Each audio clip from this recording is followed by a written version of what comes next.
and our weekly video segment to take you into the back shelves of your local video store, back where it says horror videos, and where kids are devouring some awful films that we call the video nasties.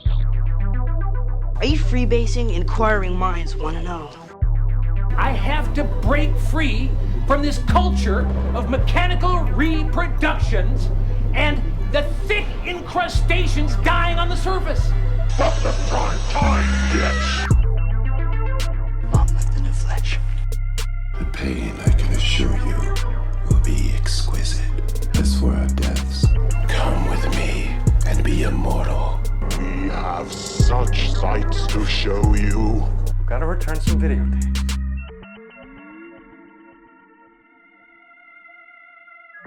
Hello, horror hounds, and welcome to the It Slays podcast. I'm your humble host, Rowan. I'm a Bloody Garden Trowel Mike. I'm Colton. Hey, it's Jill. And we are back for another one. I think me and Colton were discussing just how we're going to be on this podcast till we're 80 and our last now slaying. Colton especially, he was like, I'm never leaving, ever. Oh, yeah, that's definitely what I've said. But we are back. We know what we're going to start with. Let's just get into it. What have we been consuming? What have we been watching? What have we been reading? What have we been listening to? All that good stuff. Mike, we're going to start with you since I usually throw it to Jill, but she's already... No, actually, but that's fine. Inside joke, no listener knows. I feel like last time you threw it to Mike as well, though, because I think we had this same thing. The exact where he wasn't ready, and we had like a delay. Yeah. But it's like psychological warfare whenever Rowan like throws it to someone. We're all like looking away from the camera, hoping he doesn't pick us first. I know whenever I come back to the show after missing 2 or 3 episodes, I'm always the first one. And it's always so nerve-wracking because I'm so You're cold. there with your papyrus scroll of things you have to talk about. I try not to be that person either. I don't pull a Rowan and name every single piece of media I've consumed, for the past 6 months. I can't wait until we get into the Oscars discussion, Rowan, where you're reading off all these obscure short films. I'm trying to decide if I'm going to go in, and try to watch them all this year again. We'll see. There's a Bulgarian documentary about sheep that we need your thoughts on. I'm glad that we've just hijacked Mike's whole section. I was vamping, giving him some time. I like it. It's true. I love a vamp. Oh, I should use that for my next pick. Vamp. Okay, anyway. Okay, cool. Well, I'll just go. I've watched a few things. I did a couple of rewatches. Well, of course I did a bunch of rewatches, let's face it. Why go see a new movie when I can watch something I've seen 5 times already in my life? But I did watch a couple of movies for the first time, one of which I can't wait to talk about because it floored me. So the first one I'll talk about is kind of a cult classic. I feel like most people here would appreciate it. It's the first in the series, the Japanese series of women in prison revenge movies called Female Scorpion. It's female prisoner Scorpion is kind of the overarching title of the series, and then this is the first one called Scorpion. And if you've ever seen Lady Snowblood, I don't know if anybody here has, it's on Criterion, you should watch it. It was essentially what Tarantino wholesale ripped off for Kill Bill. It's literally Kill Bill, but if you just had swords instead of guns, although also swords. And a cooler name. Yeah. Anyway, it stars Lady Snowblood herself, and she is absolutely sick, queen of everything. It's kind of a straightforward plot-wise, women in prison type of movie, but it's shot really beautifully and surreally, and it's kind of got more of a focus on this badass woman, which we love. Arrow does the box set, right? Arrow did a box set, yeah. I don't even think you can get the movies individually now. Maybe you can, but I bought the box set a few years ago, and A+ worth $100. It looks really good too. I feel like anybody who has an interest in that sort of Tarantino-y vibe from the 90s, they all ripped all of these movies off over and over. So, if you're into that, definitely check out Lady Snowblood and Female Prisoner Scorpion. Also, she was in, I talked about this a few months ago, the Stray Cat Rock movies, which are kind of teenage girl gang. Also excellent. Also put out by Arrow. Arrow does all the good stuff. So I also had my friend over for a movie night, and we always have a real problem with picking something out because she is one of these people who will watch literally anything. So no matter what I kind of like suggest or go, oh, I've got this one now, or I bought a disc of that, or have you seen this? She's like, no, let's watch it. And I'm like, no, but like you need to like dislike something. Like we need to make a choice out of these 10 movies. Anyway, we decided that since she had never seen Baby Girl and she loves Nicole Kidman and movies about sex, that we'd watch Baby Girl, because obviously I'm going to watch that again because I loved it. Baby Girl's so good. Baby Girl, obviously we've talked about before. Excellent. Like, the soundtrack is so good. Nicole Kidman is amazing.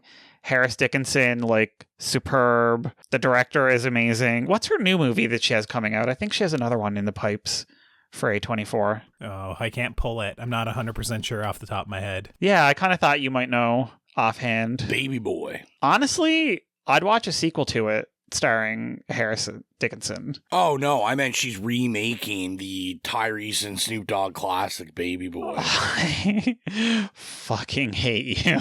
Oh, apparently the next project is untitled, so it's just an untitled project for A24. Oh, okay. So she has a movie coming out, and that's all we have. Got it. I must have just read that she was working on something. Mm-hmm. So obviously I loved watching it again. My friend was really into it. Baby Girl is, I mean, it's not quite as like kinky as it could have been and piggy, but like considering it's about a bunch of straights, it did pretty well. I gotta say, like if you did Baby Girl, if you will, Baby Boy, I'm not sure which of those sticks, but okay, I'm just gonna stop right now. Would you say Baby Girl would be kinkier if it had more human centipede action in it? By definition, it would. Perfect. By definition, the most unhinged pre-show chat I think we've done in a very long time. Yeah, I love that Rowan's just trying to slip human centipede in here now so we all discuss it. Again. Yeah. Yes, I apologize, listeners. We had a big conversation before we were recording about human centipede. No. He's saying I apologize, but he is actually greasing the wheels for making human centipede a pick, and I'm not joking. 2 or 3 months, Ro will be Human Centipede 2. Yeah. Guarantee it. So maybe people will push it for the anniversary episode. Oh no, God. I was going to say, please start the hate mail now. What a triumphant pick for our 7th year, Human Centipede 2. I'll use my personal account and I'll start messaging everyone that follows us on there. And I'm like, hello, I could use your support. I haven't made the bracket yet. I haven't even put out, asking people for their selections, but I'll slip Human Centipede 2 in there. We'll just see how it does. But you got to put it up against, like, I don't know, Friday the 13th or something. Yeah. Something where it's just instantly dead. Obliterated. Yeah. I was going to say put it up against the remake of House of Wax. Yeah, we got to do House of Wax. But I really wanted to win this time, so I'm not sure God. if people would choose Human Centipede over that.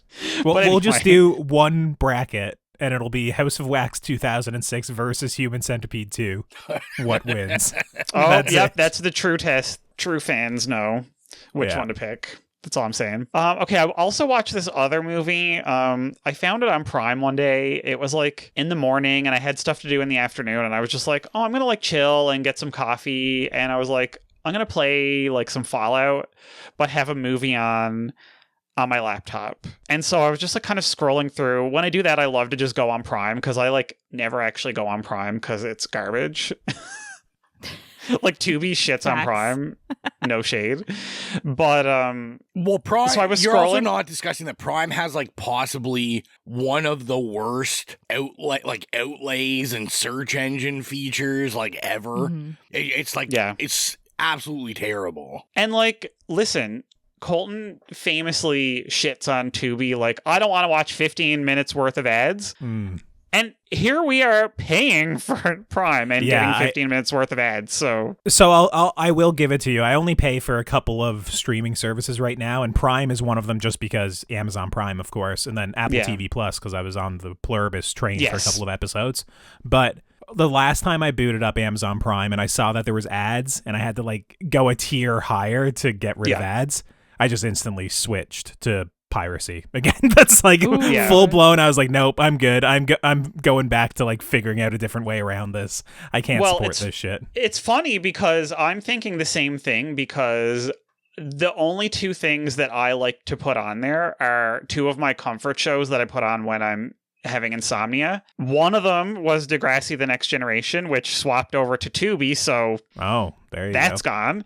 And the other one was Superstore, which apparently is leaving soon. So I'm like, 78 gigabyte torrent of Superstore and cancel Amazon Prime. Yeah, and even though I definitely am a Tubi hater, I will say on the latest Now Slaying, where we did our recap episode, I got accidentally tricked into watching a Tubi movie. And it was actually we definitely glazed it. It was pretty fun. Like, you were putting those screenshots in the group chat, and I was like, I kind of, or the clips, whatever it was, I was like, I kind of want to watch this. Oh, I was cracking up. That what I put in there that happens 20 minutes in the movie is nothing compared to what happens the rest of the movie. It was wild. It was so debaucherous. Rowan and I discussing that movie. It was that's one for the ages. Match. Everyone should go check that out. That one got added to my Tubi list for sure. Once the year embargo happens, it's definitely becoming a pick. Yeah, it would make for a good discussion on the show, that's for sure. Okay, so I actually did end up watching a movie on Prime. And last week I talked about how I randomly was like, I'll watch Just My Luck starring Lindsay Lohan. I watched that on Prime. And I thought, you know what? I kind of want something like that's like stupid and bullshit, and I can just put it on and kind of like laugh at it and not pay attention to it. So I found this one I've never heard of before from 1999, and it was a vaguely raunchy comedy called Coming Soon. It was sort of like American Pie meets Sex and the City, because it was about these girls in high school, not who are trying to lose their virginity because they've all been fucking, but they realize that none of them have had an orgasm, so they're just like trying to have orgasms. And I actually I had no idea what it was about. I just kind of like saw the cast list and clicked on it. Like Ryan, like little baby, probably like 20-year-old Ryan Reynolds is in it. Ashton Kutcher is in it. Mia Farrow has a supporting role. Like, it was just a very bizarre cast. It wasn't the worst thing I've ever watched. It was kind of charming. It was, and because it was 1999 and it was like, you know, kind of like trying to be vaguely raunchy like American Pie, a lot of the humor and jokes are like, they were probably offensive within 5 minutes of being written. And they've certainly aged worse as the years have gone by. But you know what? If you're not like offended by that, I say give this one a watch. It's, like I said, kind of like teen Sex in the City colored with American Pie. It was fun. It was, you know, not a good movie. I gave it 3 stars though, because I was like, it was kind of revolutionary, because it wasn't like, oh, we're just trying to fuck. It was like legitimately like talking about women's orgasms, and, you know, I was just like screaming at the screen like, you're never gonna have one. Not with these guys. Like, find new men. You know, this kind of matches up too, you know, I guess a behind the curtains look before we started recording. It does kind of match up with what you were talking about before we started recording, where you were discussing how you absolutely hate cancel culture and what these liberals are doing to everybody. Oh my god. Yeah. Ro is low-key just trying to like get me canceled right now. It won't happen, so don't worry. No one would cancel Mike. I'm uncancelable. Mm-hmm. So I did a couple of other rewatches.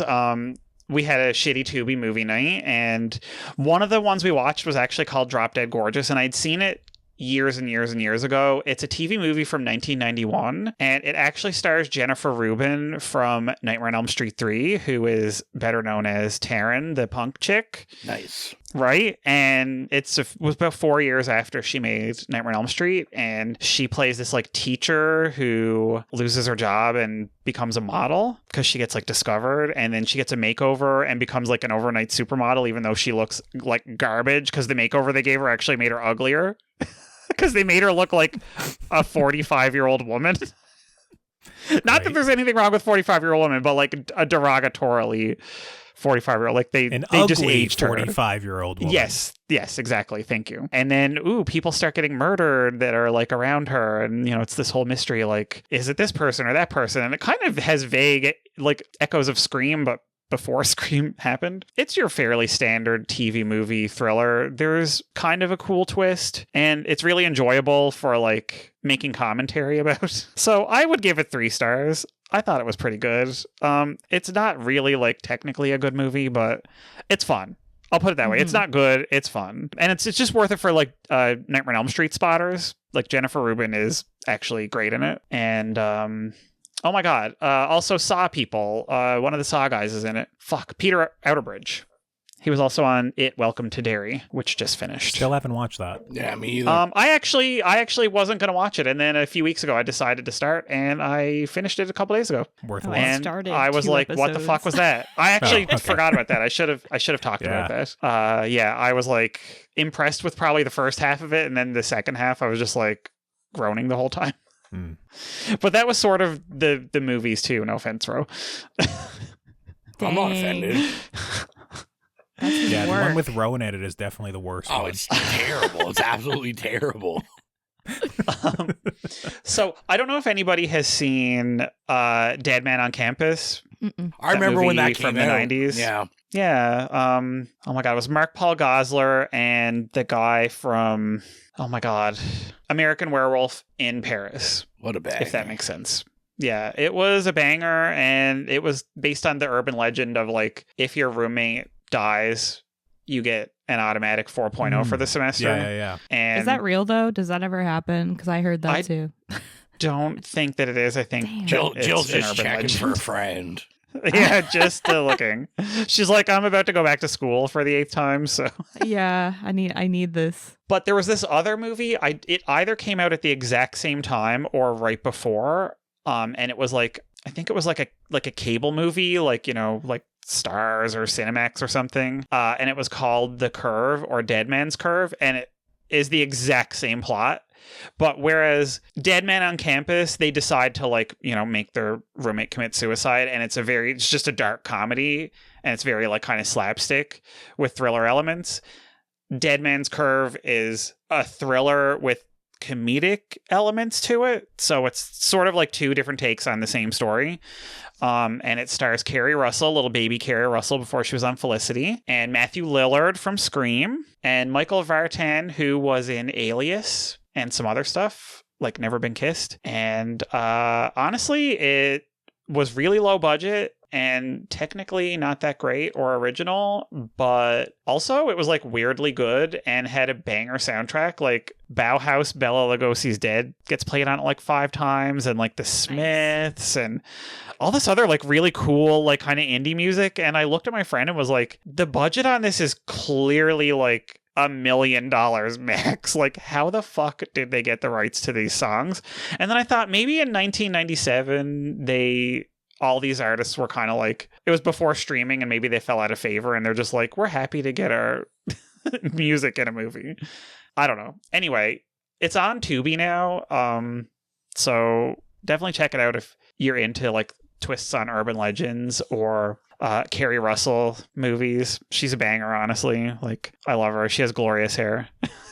There's a reason why it was like a big cultural event when she cut off her hair on a TV show. Like, those glorious locks. It would have been like Jennifer Aniston during her Friends heyday, like just, shaving her head.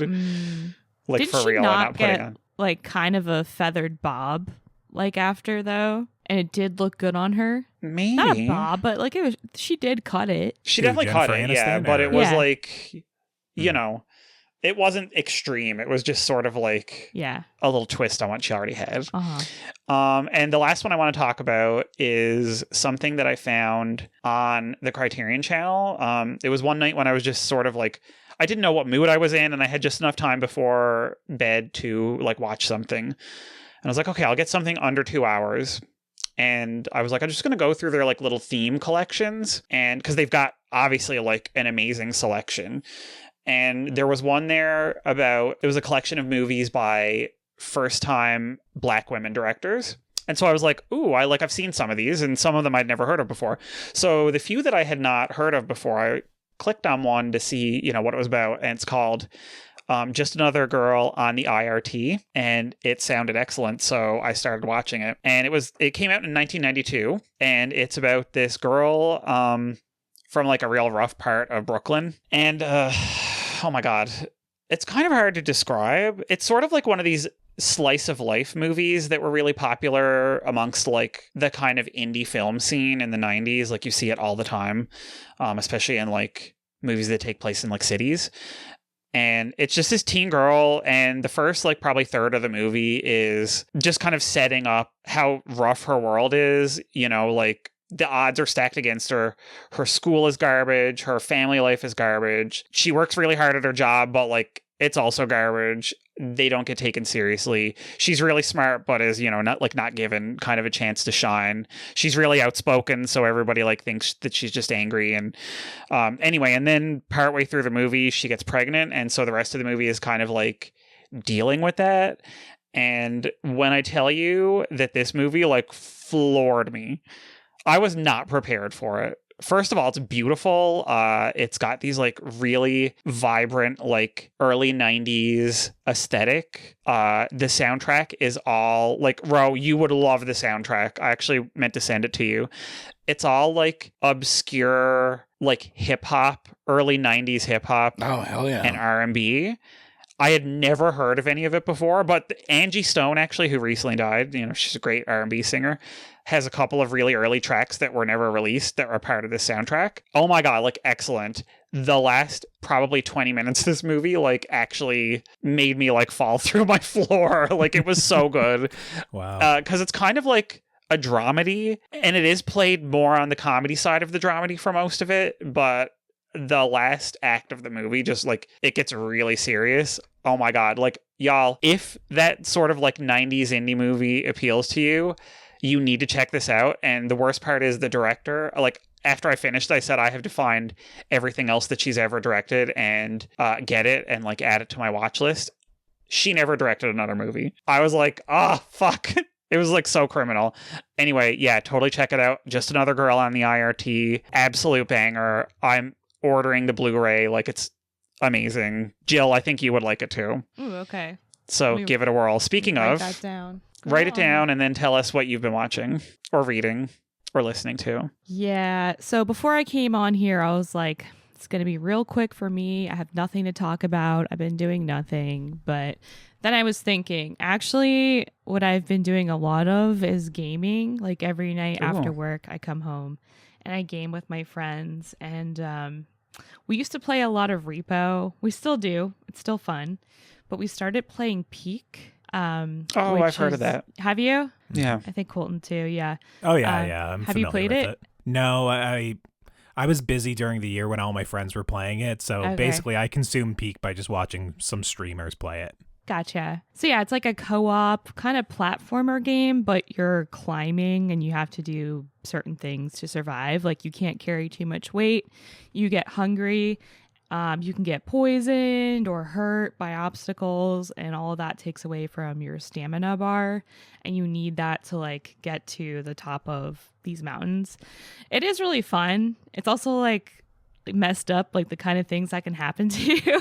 And yeah, we've gotten kind of far, but we're still playing it.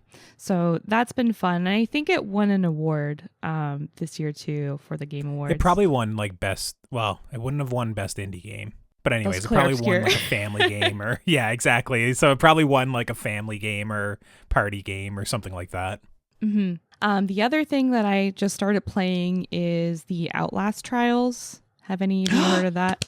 Okay. Oh my God, I just started playing it too because it came out last month on PlayStation Network. Mm-hmm. Oh, I might need to play with you. So it's a horror we do game. because I hate playing it alone. It's so scary. It's the scariest game I've ever seen in my life. It's so vulgar. Like it's the most vulgar thing I've ever experienced. So I didn't even finish the tutorial. I was like 5 minutes in the tutorial and something jumped out at me and hurt me. And I was like, I'm done. I'm not doing the stupid tutorial. I'm going to wait to play with my friends. So I was a little baby about it. Didn't do the tutorial. But I feel like the tutorial is harder, or not harder, but like more scary than the actual game because it's less scary when you're with people. So yeah, basically the premise is you're like an unwanted kind of homeless person and you get put into the hands of these people who are trying to institutionalize you. And so you're stuck in this like little cell and you're going through this sort of therapy, which is doing these trials. And the trials are like you're going around to kind of fight bad guys, but like in a really messed up way. So like you're going after pedophiles or like corrupt politicians and stuff like that. But anyways, it's a horror game, so it's really scary. Like things jump out at you. There's an element of like the harder the puzzles get, the more enemies come out to chase you. And you don't really have like any weapons to hurt them or anything. It's like a cat and mouse. You can like disarm them for a second, but it gets really intense. And some of the puzzles can be kind of hard. But it's really freaking scary. I find it really hard, honestly. Like if I'm playing by myself, I don't have a clue what I'm doing. Me neither. Yeah, so I have a friend. He's really good at the puzzles. So he kind of does all that stuff. I'm getting better at it. And you just run around having things chase you? Yeah, I'm the healer. Yeah. I have a healing rig. So if anyone gets messed up, and you also lose sanity. And actually in the game, if you become insane, you have these really scary hallucinations and they look real. And they can hurt you. And they can hurt you. And it's honestly the scariest thing in the game, in my opinion. But so yeah, I just heal all my friends and keep them sane and try to do what I can in the puzzles. But it's a lot of fun. And then I think like the dopamine boost in this game is that every trial you go through, you got like a skill tree or different things you can do, but also there's like little mini games in like the waiting room. So like there's chess. I love chess, so I love playing chess with people. And yeah, you can get arm wrestling, and you can get like things to dress up your cell or your cell. So I don't know. I like doing the trials because I'm addicted to unlocking new things. But yeah, it's really fun, really scary. If you're going to play, have some friends. Does this have anything to do with like the Outlast games, like the series? Well, it's part of the franchise. I don't know if there's like a narrative thread. It's their live service versions by the same developers and whatnot. Okay. I don't know anything about that. Yeah, it's like a whole series of games. You haven't heard of Outlast and Outlast 2? No. Those games are fucking terrifying. I think the second one, you like start in a neighborhood and you gotta like, and I think I gave up after like 40 seconds. I hate games that I have to sneak around. Yeah. The second one is like a folk horror kind of like demonic sort of thing, and the first one is like you're breaking into a prison and you have your recorder, like video camera, and there's like different. Obviously, you got to manage like your health and whatnot, but there's also batteries and. Yeah. You know, I don't think sanity's in that one. That's more of like an amnesia thing. But yeah, I mean, those games were huge like 10 years ago. Dang, yeah. I missed out on that. But yeah, this is like the third thing in the series. Yeah. Yeah, no, you should play it, Colton. It's fucking terrifying. Yeah, it's been on my wish list for ages, and then I did download it when it was on PlayStation Plus. It's just, once again, it's the sort of thing where I work so much compared to my friends. Like, I'm friends with a bunch of gamers. It's just they play things as soon as they come out. So they played the last trials like 6 months ago, right? Yeah. So, and now it's like, do I want to play these old games, or do I want to play the games on my own personal backlog? Or, you know, so it's just, you know, I'll get around to it maybe at some point. Yeah. But it's certainly not, you know, the next thing that I'm going to boot up. Well, if you want to play, both of you come play with me. Nah, I'm good. Okay, fuck you then. Colton really said, I'm not gaming with you, Jill. Fuck you then. So that's what I've been gaming. I read a book. I started this book months ago, the Cinnamon Bun Bookstore. It's part of that like pumpkin spice cafe.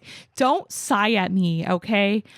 I started this and now I need to finish it. I need to read every single book there is in the series. And it's okay. They're not like groundbreaking. I need to read all of them. It's fine. It's like, okay, so it's kind of like a palate cleanser for me after I read like depressing stuff. I need something happy. After you read Satan's foreskin. Yeah, it's fucking like what depressing stuff. Just that you can't be with a minotaur in real life, or did I talk about? I read that H.G. Carlton book, Shallow River. I think I did. I glaze over when the book talk comes out. Yeah, just it was. It was messed up. So it was really depressing and bleak. And so I needed something happy, and I needed to finish the book. I was trying to finish my book challenge for 2025, and I failed this year for the first year ever, because I keep bumping up my challenge every year. So my challenge this year was 60 books. I think I got like 54 or something like that. So yeah, I failed mine too. I just had one, and I didn't make it. That's such a shame. It's tough. I've been running that back for probably close to 10 years now. I've just never got it. So it's crazy. God. Maybe this is the year for you, 2026. I literally said to one of my friends yesterday, I said, maybe I read a book this year. You should. I have an English degree. I used to work at a bookstore. Yeah. I haven't read a book. I don't think since I've got my degree or finished working at Chapters, I don't know which came first, but it's just I haven't read anything of substance, or, substance is the wrong word, because I had like a comic streak, but I mean like an actual novel, nonfiction or fiction. I haven't read anything in years and years and years. You poor thing. Well, hopefully this is the year you read a book, and this is the year. But I'm taking notes. Maybe the Cinnamon Bun Bookshop or whatever it's called is for me. Maybe that's what, gets me back in. Yeah, I don't know if that one's for you, but I have some recommendations. You probably wouldn't want any from me, but I'm going to hit 60 this year. So I'm really going to try to read a lot more this year, because I'm disappointed in myself, but it's okay. It's okay. Speaking of catching up on things, Stream Screams is coming back because we got off our asses and we already recorded 2 episodes for early 2026 of Stream Screams with Masters of Horror. So those will be coming out soon. We're going to keep the ball rolling. So already we checked the stats. Last year we put out 2 episodes of Stream Screams. Early in the year. That's it. Oh, that's so bad. It's so bad. So we already are equal with what we did last year, and we're going to make it up to you guys. And to make it up to you guys, we brought Trevor on, our friend Trevor. So he came and recorded 2 episodes with us. We did Dance of the Dead, which was directed by Tobe Hooper. And actually, there's some parallels to what we're going to talk about today when we talk about Night of the Living Dead. But it was based off of a Richard Matheson novel. And I Am Legend by Richard Matheson is what inspired the script for Night of the Living Dead. So I thought that was a cool crossover. So that will be coming out. So go check that on Patreon if you're a horror hound. It'll be soon. And then we also recorded Jennifer, which was directed by Dario Argento. And homophobically didn't invite me on it. Really? Oh shit, I'm so sorry. Maybe next time. Homophobia. Oh no, I'm done. That's fine. That's fine. I tried to get her to invite you, but she was like, I don't want that. Jill wrote me and was like, I don't want that type of guy on the episode. And I was like, oof. I actually have a notebook somewhere where I wrote down all the guests I wanted for Masters of Horror. And I did have you down probably for that one. So I actually feel really bad. That's even worse. But listen. We needed to get the episode out. If you do pick me up without me or a sick girl, I will literally quit this show immediately. Okay, Trevor, he is responsible for this. He lit a fire under our asses. He's also a horror hound. So he was whipping us into shape. And he came with his notes. He loves Masters of Horror. So they're definitely episodes you want to listen to. I think they're going to be really good. So yeah, I finished Stranger Things like everyone else who was watching this season. And I thought this season was really good. Nobody here but me probably watched it. I did. You did? Yeah. Okay. All right. I'll throw it to you. Was it a banger, Rowan? I'll wait till Jill. All right. Yeah. So the whole season I feel like was a banger until the end. It was like a whimper. It just ended on a little whimper where nothing really happened and nothing was resolved, and it felt really rushed. And I just thought it was a crazy twist that they got stuck in like a PS2 video game all season. It was just insane. Just all the visual effects took me right back to when I was growing up. It was nice. The snark over here. But yeah, it was a really, I don't know, underwhelming final battle, I guess, with Vecna, which I thought was going to be a lot longer. And then halfway through the episode, he's dead. And I was like, okay, something crazy is going to happen now. And nothing ever happened. So that was disappointing. I loved seeing all of our heroes just whip out guns and shoot at the big bad from 100 meters away. It was just so satisfying. I like how you didn't watch it and you already know all this stuff. Yeah, so I saw it all over social media, but then obviously I have friends who have been watching it, and one of them is kind of similar to yourself, that she thought it was really good and she enjoyed the whole season, and the other one is more like, it was fine, all of this sucked, sort of thing. So I've been getting both sides of it, and then I've also been pushed all of the, I don't know, Stranger Things discourse of, what was it? That theory where they were going to release a hidden episode a week later because what we watched was Vecna's version because the finale wasn't good enough and blah, blah, blah, blah, blah. Anyways. Yeah, it's Game of Thrones all over again. I had trauma from season 8 of Game of Thrones. I was like, it's not going to happen this time. We had a watch party. The fall off can't be as bad though because Game of Thrones was always like far superior, so it's not even close. But I think it primed us for this. Like, we had a kill list. We all bet on who was going to die, and like nobody died except for the sister, which she should have died anyways. Sorry if you're listening. If you're upset, the Stranger Things cast is now 20 people in every scene, so one of them is just going to die from old age at this point, by the time they finish the series. So. Yeah, so I thought it was strong all season up until the finale. But what about you, Rowan? What did you think? Yeah, I mean, I was all right on it. I got a little overzealous. I made sure, like, I did end up rescinding my Letterboxd review of the season, and you did? I took it down to a 3 instead of 3.5. I thought about 2.5. Oof. Oh. I mean, I don't think by far is it like the best season. I still think 3 and 4 are better seasons. And yeah, I just thought this was like a real big mess. Obviously, like we said, the joke of like nobody dying is, I just think it's like such a cop out, especially now as these reveals happen in the media of like they're going to continue with this IP. They've already announced another show. I'm just kind of like over it now. I'm like, I was hoping this would be like it, and then they could go on to do other things. But I guess you got to milk that IP, milk that cow. But I just didn't think the CGI looked terrible. It really was like some of the worst looking stuff, which is nuts because there was a lot of CGI stuff in season 4 and I thought it looked really good. Like it looked like there was some care to it. This really looked rushed. And I think that was kind of one of the main issues for me. That 3-year rush. Like, what was the rush? Yeah, they have like $400 million in 3 years and somehow it's rushed, Yeah. Well, to me, it was more like a rush of just like the script. It just seemed like they didn't know how they wanted to end it, or my guess is they probably didn't really expect it to go this long. So they were like, oh, shit. Like, I mean, and they're working for Netflix, who notoriously is like, oh, you've done 2 seasons of your show? Like, canceled.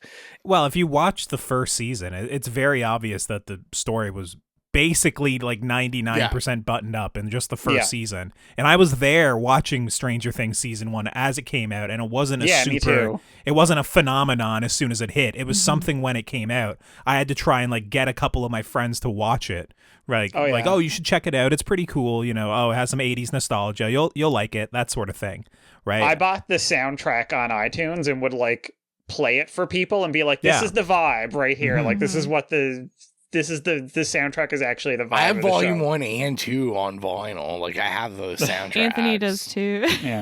Yeah. So it's just, it wasn't expected to go this long, but it became such a cash cow and like a huge TV series for Netflix that it was kind of inevitable after a certain point, right? I can't really say I'm looking forward to whatever that new one is. It's like Stranger Things, Tales of 85, or that's animated. Are you... I'm not interested in this whole world. No. I'm also very interested, like, are any of these people gonna come back and voice their characters animated? Probably, because what else are these guys doing? Absolutely. Yeah. If I'm Millie Bobby Brown, I'm probably hanging on to this for dear life. No, she's so over it. She got a rich man she married now. She's never going to act in anything again. That was just something she did. I hope not. I saw Electric State Electric 2. State, yeah. It didn't work out very good. What was that other one, though? She fights the dragon? Oh, Damsel or something? Damsel, yeah. Oh, you're right. I forgot about that one. Good pull, Mike. Yeah. So, yeah, I didn't think it was amazing. Am I just going? I didn't know if you were sorry. Go for yeah. What else you been up to? Yeah, I like when I'm not the absolute last person going. So, as a family, the other week, we showed Nev Twilight for the first time. Huge watch. Huge watch. Surprisingly difficult. It's not streaming anywhere except Crave, and in Crave, it's only the French version. That happened to me with Maxine, too, by the way. I was like, oh my god, Maxine is on Crave, and I started watching it, and I was like, this is French. All I could think about is how, like, it doesn't matter what service I'm at. Like, you can watch Hunger Games, like, anywhere. And I was like, for sure, you can watch Twilight somewhere. And it's just, that's the only place where you buy it. Wait. Hold up now. You don't own Twilight on, like, 4K Blu-ray? Well, listen. Mm-hmm. So we turned it on Crave, and it did not work. It worked, but it was in French. So I whipped out my original DVD of it. That I bought when it was released, and we watched that. But surprisingly, I don't have this on, like, Blu-ray or anything. I did see there's a 4K for the first one, so. And coincidentally, we watched this, and then I saw, like, 2 days ago, they've announced a 4K for the second one. So, they're coming. I'm kind of shocked that they didn't just do, like, a set of all of them, because the first book just had its 20th anniversary this year, or last year. Sorry, I'll get used to it being another year soon, but yeah, so I'm kind of surprised that they didn't say, like, let's cash in on that by also putting out a set of the movies. Yeah, I agree. I feel like they should have done one of those really bad 4K transfers and just put them all out. Just threw it out. Yeah, exactly. They all are. See Renesmee in 4K for everyone to look at this. You would go right to that. Yeah. So, yeah, I don't know how much I can say about it because, I mean, I think this is my next pick for the show, so. Oh, that'll surprise you. I was a Twilight kid back in the day. The Twilight, the first Twilight is a slapper, so I have nothing bad to say against it. It was cool seeing it, you know, it being the kid's first time, and let's just say I ended up having to go out and purchase the book, so there's a book in hand now, and I know we were working on New Moon, but we're not done it yet. Oh, you're setting her on a trajectory. Probably the best soundtrack out of all of them, though. She's Team Edward. She's already said. She doesn't understand what kind of people would be Team Jacob. I agree. So. She was also Team Billy Loomis. Yeah, that's true. Everybody. She likes the pale boys, I guess. We're painting a portrait of the daughter. Pale boys with psychopathic tendencies. Yeah. It's my favorite too.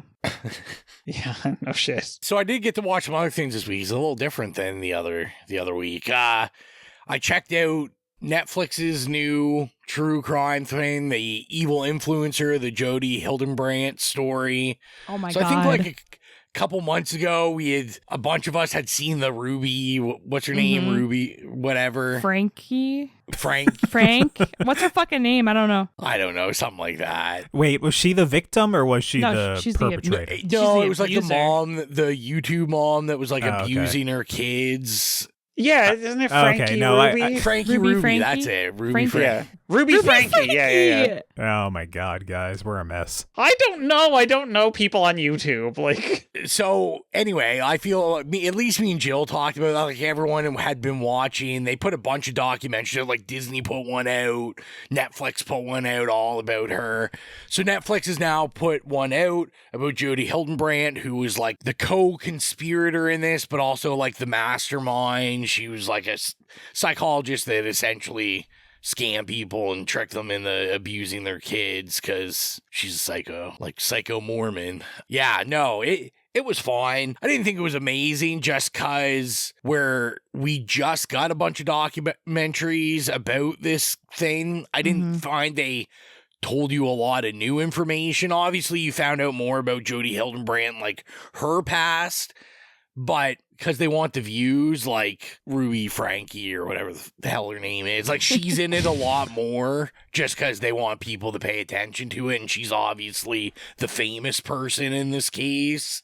So yeah, I thought it was kind of mid. Then I got to do a rewatch, and this is like a long time rewatch because I haven't seen this since I was like a teenager. I watched Kids in the Hall Brain Candy. Yes. So if you're not familiar with it, go watch it right away. It's from 96. They did a movie. It's like, you know, executive produced by Lorne Michaels. So I guess, you know, it's in that vicinity of like Saturday Night Live movies. And it's so good. It's so fantastic. It's like, it's shot really interesting. The topics are like way ahead of its time, I think. Like the whole thing is about how the entire world just starts taking antidepressants and everyone gets like addicted to antidepressants. Yeah, I just feel like since that's a topic you see in the news about abuse of antidepressants like more recently than 96, like, yeah, it was just interesting the topics they were talking about. It's super hilarious, super funny. It's so good. If you like Kids in the Hall and you like Kids in the Hall humor, this is, it's like a 4 or 5 star for you. So go and check it out. I also got a little bit of my anime on. Guy I work with like is a big anime guy. I've never been more disappointed. I'm sorry. I like a little bit of anime. So the story is I had bought a couple used anime DVDs. I didn't know what they were, but my daughter is like getting into anime pretty heavy. So I was like, oh, like anime is usually physical media wise. Anime is like one of the more expensive things you can purchase. Like even Blu-rays anime are like $60. Like it's very expensive. So I got these used. I got them for like $3-4, and I was just kind of curious about them because I was like, I don't even know what they are. So I'll check them out. Buddy at my work likes them, so I was like, hey, I got the kids some anime. Do you want to like watch it with me, see what's going on? He's like, yeah, sure. So the first one I got, it was called Appleseed. It is from 2004. It is a remake of like an 80s anime movie, except this is like done this really weird like CG anime style. I was reading up on it. Apparently this was like one of the first of its kind, and when they put this out, it like got all this praise like from like, you know, like national worldwide critics that were like, this is totally gonna change like how like animation's done. It's like groundbreaking, and I'm pretty sure no one ever made anything that looks like this again. This is just like it was all right. It was the story seemed, let's, you know, a callback to 10 minutes ago. The story seemed like a PlayStation 2 cutscene.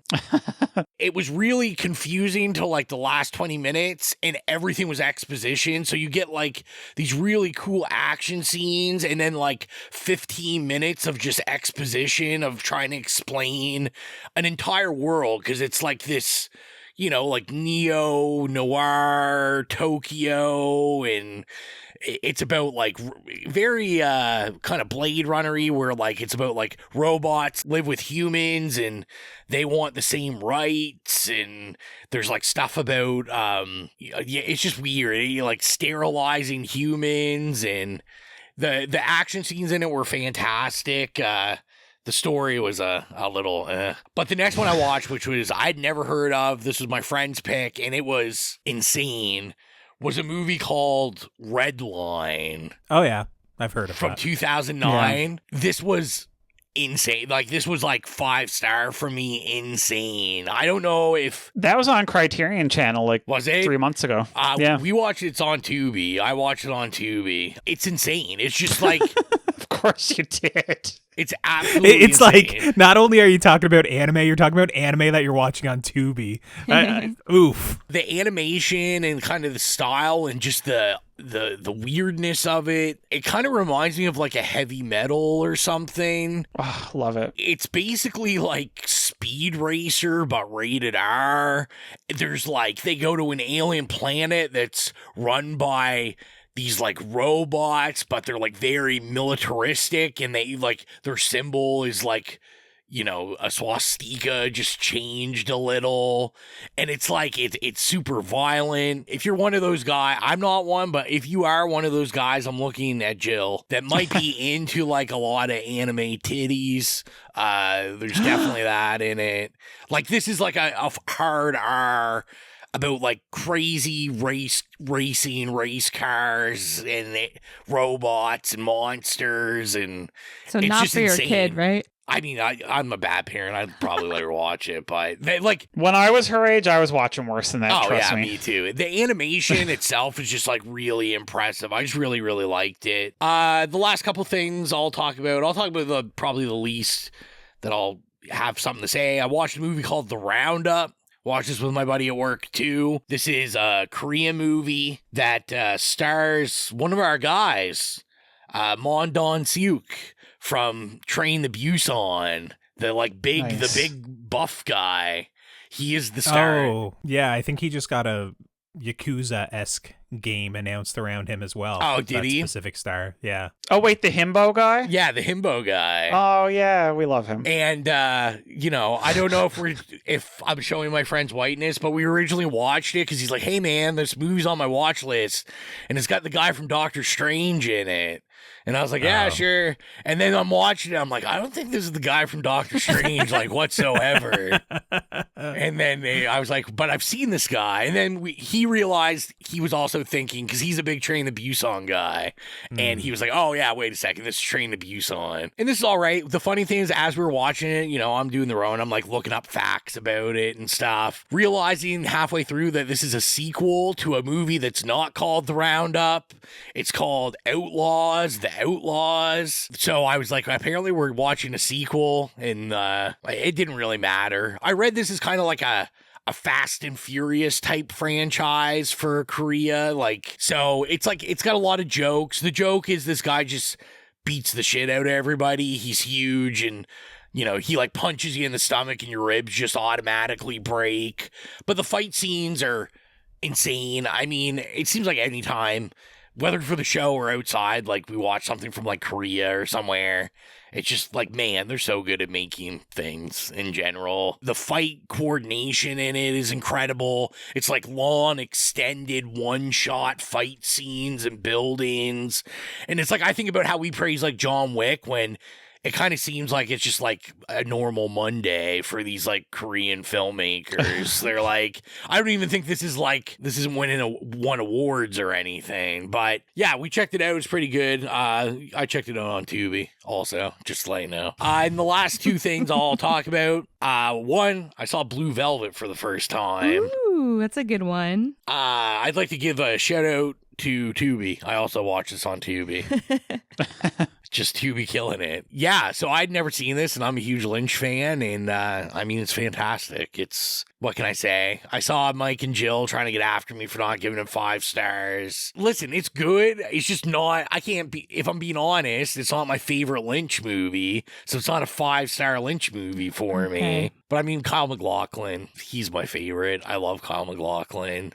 The story's good. It's just so good. Mike's looking weird here. He's waiting for you to say something. He's waiting for you to name somebody. Some obscure. Oh, never mind. It's not an obscure person. Obscure. Laura Dern is not obscure. How dare you? No, I was expecting you to pick like somebody that I haven't ever heard of. It's like, oh, of course you need to know this person. She's on this trashy sitcom in the 90s. You should know Laura Dern, though. Now Colton's I do know Laura Dern. Yeah, yes. Colton's upset now. But I'm also not a big Blue Velvet guy. I thought you were waiting for me to shout out Isabella Rossellini, but... Well, you know. Yeah, I mean, the cast is fantastic. And Dennis Hopper, obviously, is like this is like a very notorious role for him. In that movie. It's insane in this. Yeah. If you like Lynch, I mean, what am I going to say about Blue Velvet that hasn't been said? And then I'm saving the best for last. I went to the theater. I saw Marty Supreme. Oh, yeah. It's so good. Colton talked about it last episode. I'm just echoing. It is a banger. It is. You liked it even more than me. 5 stars, I believe, right? 5 stars. Wow. I was full of energy when I was watching it. It's just had me on the edge of my seat the entire time. The music's fantastic. The score's fantastic. Chalamet is out here killing it. If you doubted him, you should have never doubted him. He's just amazing. There's nothing I can say. Even Kevin O'Leary was good in this, which is really insane for me to say. It's insane, I know. I felt nuts saying it. And it's the only movie released in 2025 where you can see Timothée Chalamet play ping pong against a sea lion. So yeah, so go watch it, big time. The Sea Lion probably will get Oscar, is my guess. That's my prediction. Nomination at the very least. Yeah. So yeah, fantastic. Mario Supreme, go see it. If you don't see it, you're a fucking idiot. That's just how it is. God. Wow. So hostile. You have to keep it real with these guys, okay? Colton, what about you? Yeah, I've been watching a whole bunch, but essentially, it was all for our special Now Slaying. So I've watched Five Nights at Freddy's 2, Good Boy, Match, Bone Lake, Rabbit Trap, It Ends, Dead Male, The Ugly Stepsister.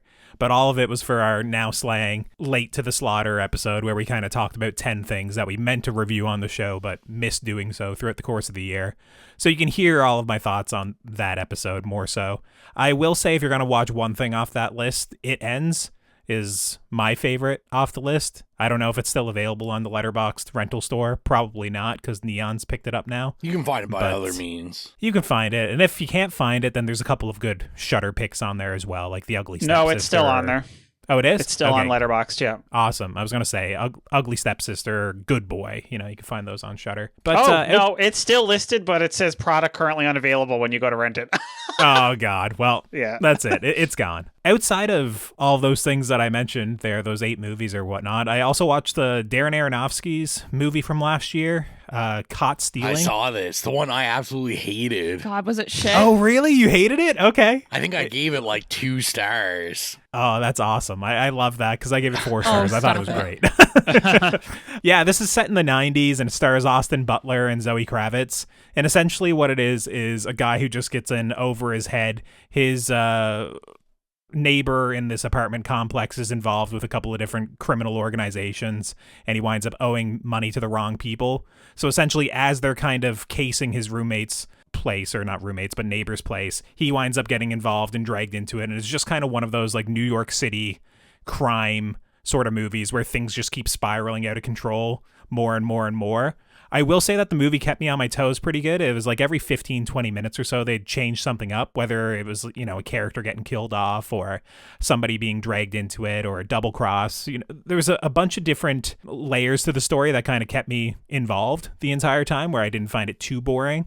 I will say I'm a bit of an Aronofsky sucker, though, because I also really loved The Whale a couple of years ago. So it's like sometimes you're just a fan of like different directors. Oh my God, that's not the one that like you got to call yourself a fan from. You're only a fan if you loved Mother. Oh, which I didn't. So I guess I can't so call fake fan. I'm a fake fan. I walked out of the theater and everyone was like, ah! And I was like, yes, best movie I've ever seen. No, Mother. I liked it too. That's another like Die My Love tier movie that also stars Jennifer Lawrence. I was like, you just don't get J-Law, man. Better you just put that don't on my get pick list just to start some just drama. Add that. It's on my pick list, actually. I'll definitely be sick that episode. Don't worry about it. But yeah, no, Caught Stealing. I thought it was a very good one of these. I thought Austin Butler was great in it. Zoe Kravitz was very good and very hot.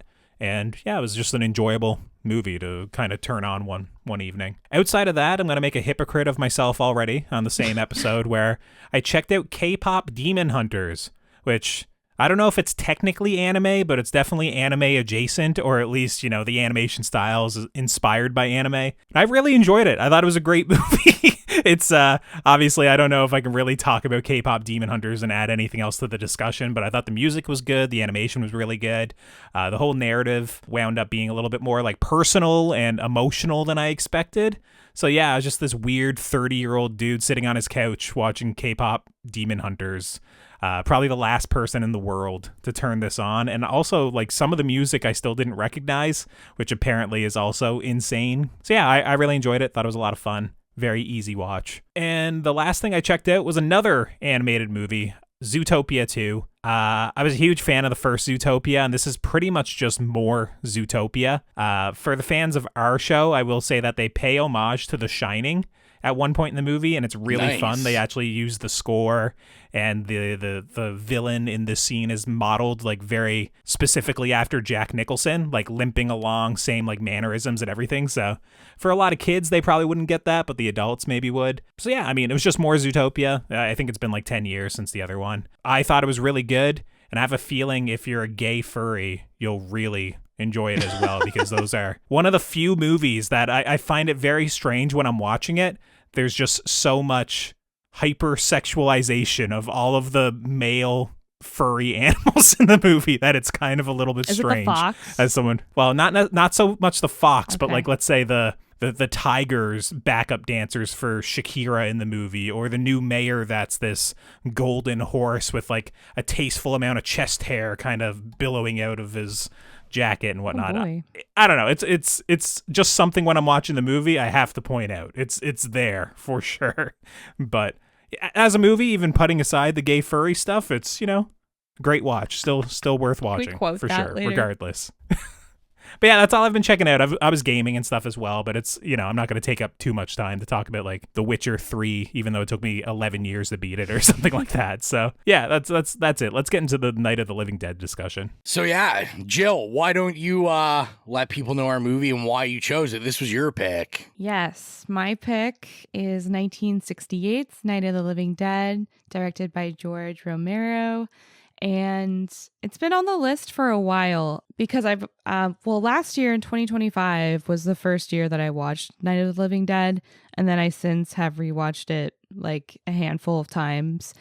So it's become my favorite Romero movie. And we did Creepshow, I believe, last year. So that was the first one we did on the podcast. And Rowan and I have been talking about picking these and doing like the trilogy for a while. So I thought it was time. And yeah, that's what we're talking about. So with that, why don't we throw it on over to the trailer, and then we'll be back with the synopsis and first experiences.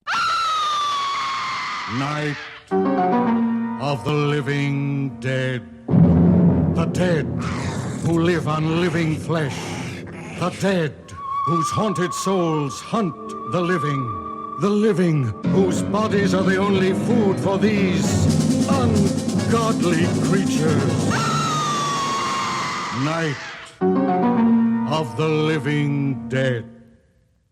Night of the Living Dead was directed by George A. Romero and written by George A. Romero and John A. Russo, and the story is as follows. A ragtag group of Pennsylvanians barricade themselves in an old farmhouse to remain safe from a horde of flesh-eating ghouls that are ravaging the northeast United States. So, is this our first time seeing it, or is the only zombie movie that we like to watch Day of the Dead Bloodlines featuring Nick Cannon, and that's the only one we watch on repeat? Jill, this was your pick, and you already told us that you've seen this multiple times in 1 year. I did, but I forgot to add. I wanted to add something, if I may. So this is related. So the Monroeville Mall in Pittsburgh from Dawn of the Dead just got bought by Walmart. So oh no, I think it might get like either torn down or I don't know, made into Walmart, which would be really sad. So one of the reasons why I picked this also is because in April I'm going to Pittsburgh for a concert. I'm going to turn it into like a long weekend and go look at all the cool Romero sites and the mall. Nice. Before it might be gone forever. So that's also part of the reasoning. I kind of want to rewatch all of them before I go up there. And the cemetery from Night of the Living Dead is something you can go see, and you can see the exact same graves from the shots in the movie. So I think that's cool. And yeah, I watched it a bunch of times this year, and it never loses its like shine, I guess. I'm invested every single time. Colton, though, is this your first time or have you seen it before? This is actually my first time seeing this. I've seen Romero's Dawn of the Dead, and I've seen Land of the Dead, and I believe I've seen Diary of the Dead as well, even though I don't have it logged on Letterboxd. It may have been something that was like halfway watched. But yeah, this is the first time seeing Night of the Living Dead for me. This is one of those that's like a huge blind spot that whenever I pull up the, I don't know, 1,000 horror movies that you should watch, don't get me wrong, there's hundreds and hundreds of things I haven't seen on it, but like something that's in like the top 20, I'm pretty sure I've seen like all of those at least. And this was one of the last holdouts of the very top rated horror movies that I just never turned on just because it's black and white and it's from the 60s, and I kind of assumed that it'd be way too slow and boring to really be my speed. So yeah, this was the first time watch for me. Rowan, have you checked out Night of the Living Dead before? Oh my God, yeah. This is also a first time watch for me. I am Actually? Yeah, I have never seen Oh, really? this. I thought you were joking. Holy shit! No, I thought you were joking. Wow. Okay. I'm embarrassed. What's probably most embarrassing is I own at least 10 different copies of this currently right now. Yeah. This is like because of on those DVD compilations. Yeah, like I own so many of like 100 horror movies. It's all like public domain horror movies, and literally like any horror compilation you buy, just because, which I'm sure we'll get into when we're talking about the movie, but because it's public domain, like this is just so easy to like watch on any sort of medium. Yeah, I've just never seen it. Now, saying that, like I feel like I've seen scenes like late at night on like Space Channel or Bravo or something when I was on like, TV a lot. Yeah. But I've never sat down and watched it. And this is like, I don't know how about you guys, but this is like one of those ones that I find like when there's something really big like this, I'm like almost scared to watch it because it's like, oh, what if I like absolutely hate it and like that kind of thing. And it's just like, I know I'll be judged for the rest of my life. And I mean, like, as Colton alluded to, this is just like anyone I know, like either close personal or just online or anything. Like, this is a movie that it's like, oh, like classic, blah, blah, blah. And when we get into the older eras, it's kind of the same as when I hadn't seen like Dracula or whatever. It's like, I just worry it's like, oh, I'm going to hate all this. And then, then my credentials get taken away. I end up like the girl in the memes where I'm wearing a Night of the Living Dead shirt and someone's like, name your 3 favorite Night of the Living Dead movies or something. And yeah, just sad. Mike, what about you? Is this your first time seeing it? No, my God. A&E, you said TV, right? Like A&E used to show it like, I'm sure 5 or 6 times a year.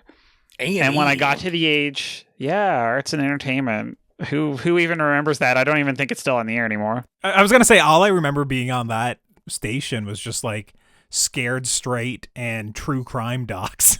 And Dog the Bounty Hunter. Yeah, it turned into like the Dog the Bounty Hunter. But before, marathon channel. I don't know what kind of child it makes me, but I used to repeatedly on A&E only watch Phantom of the Opera. Like the Italian musical. Oh, okay. Yeah. I was like I could be a theater. I'll tell you what kind of child it makes you.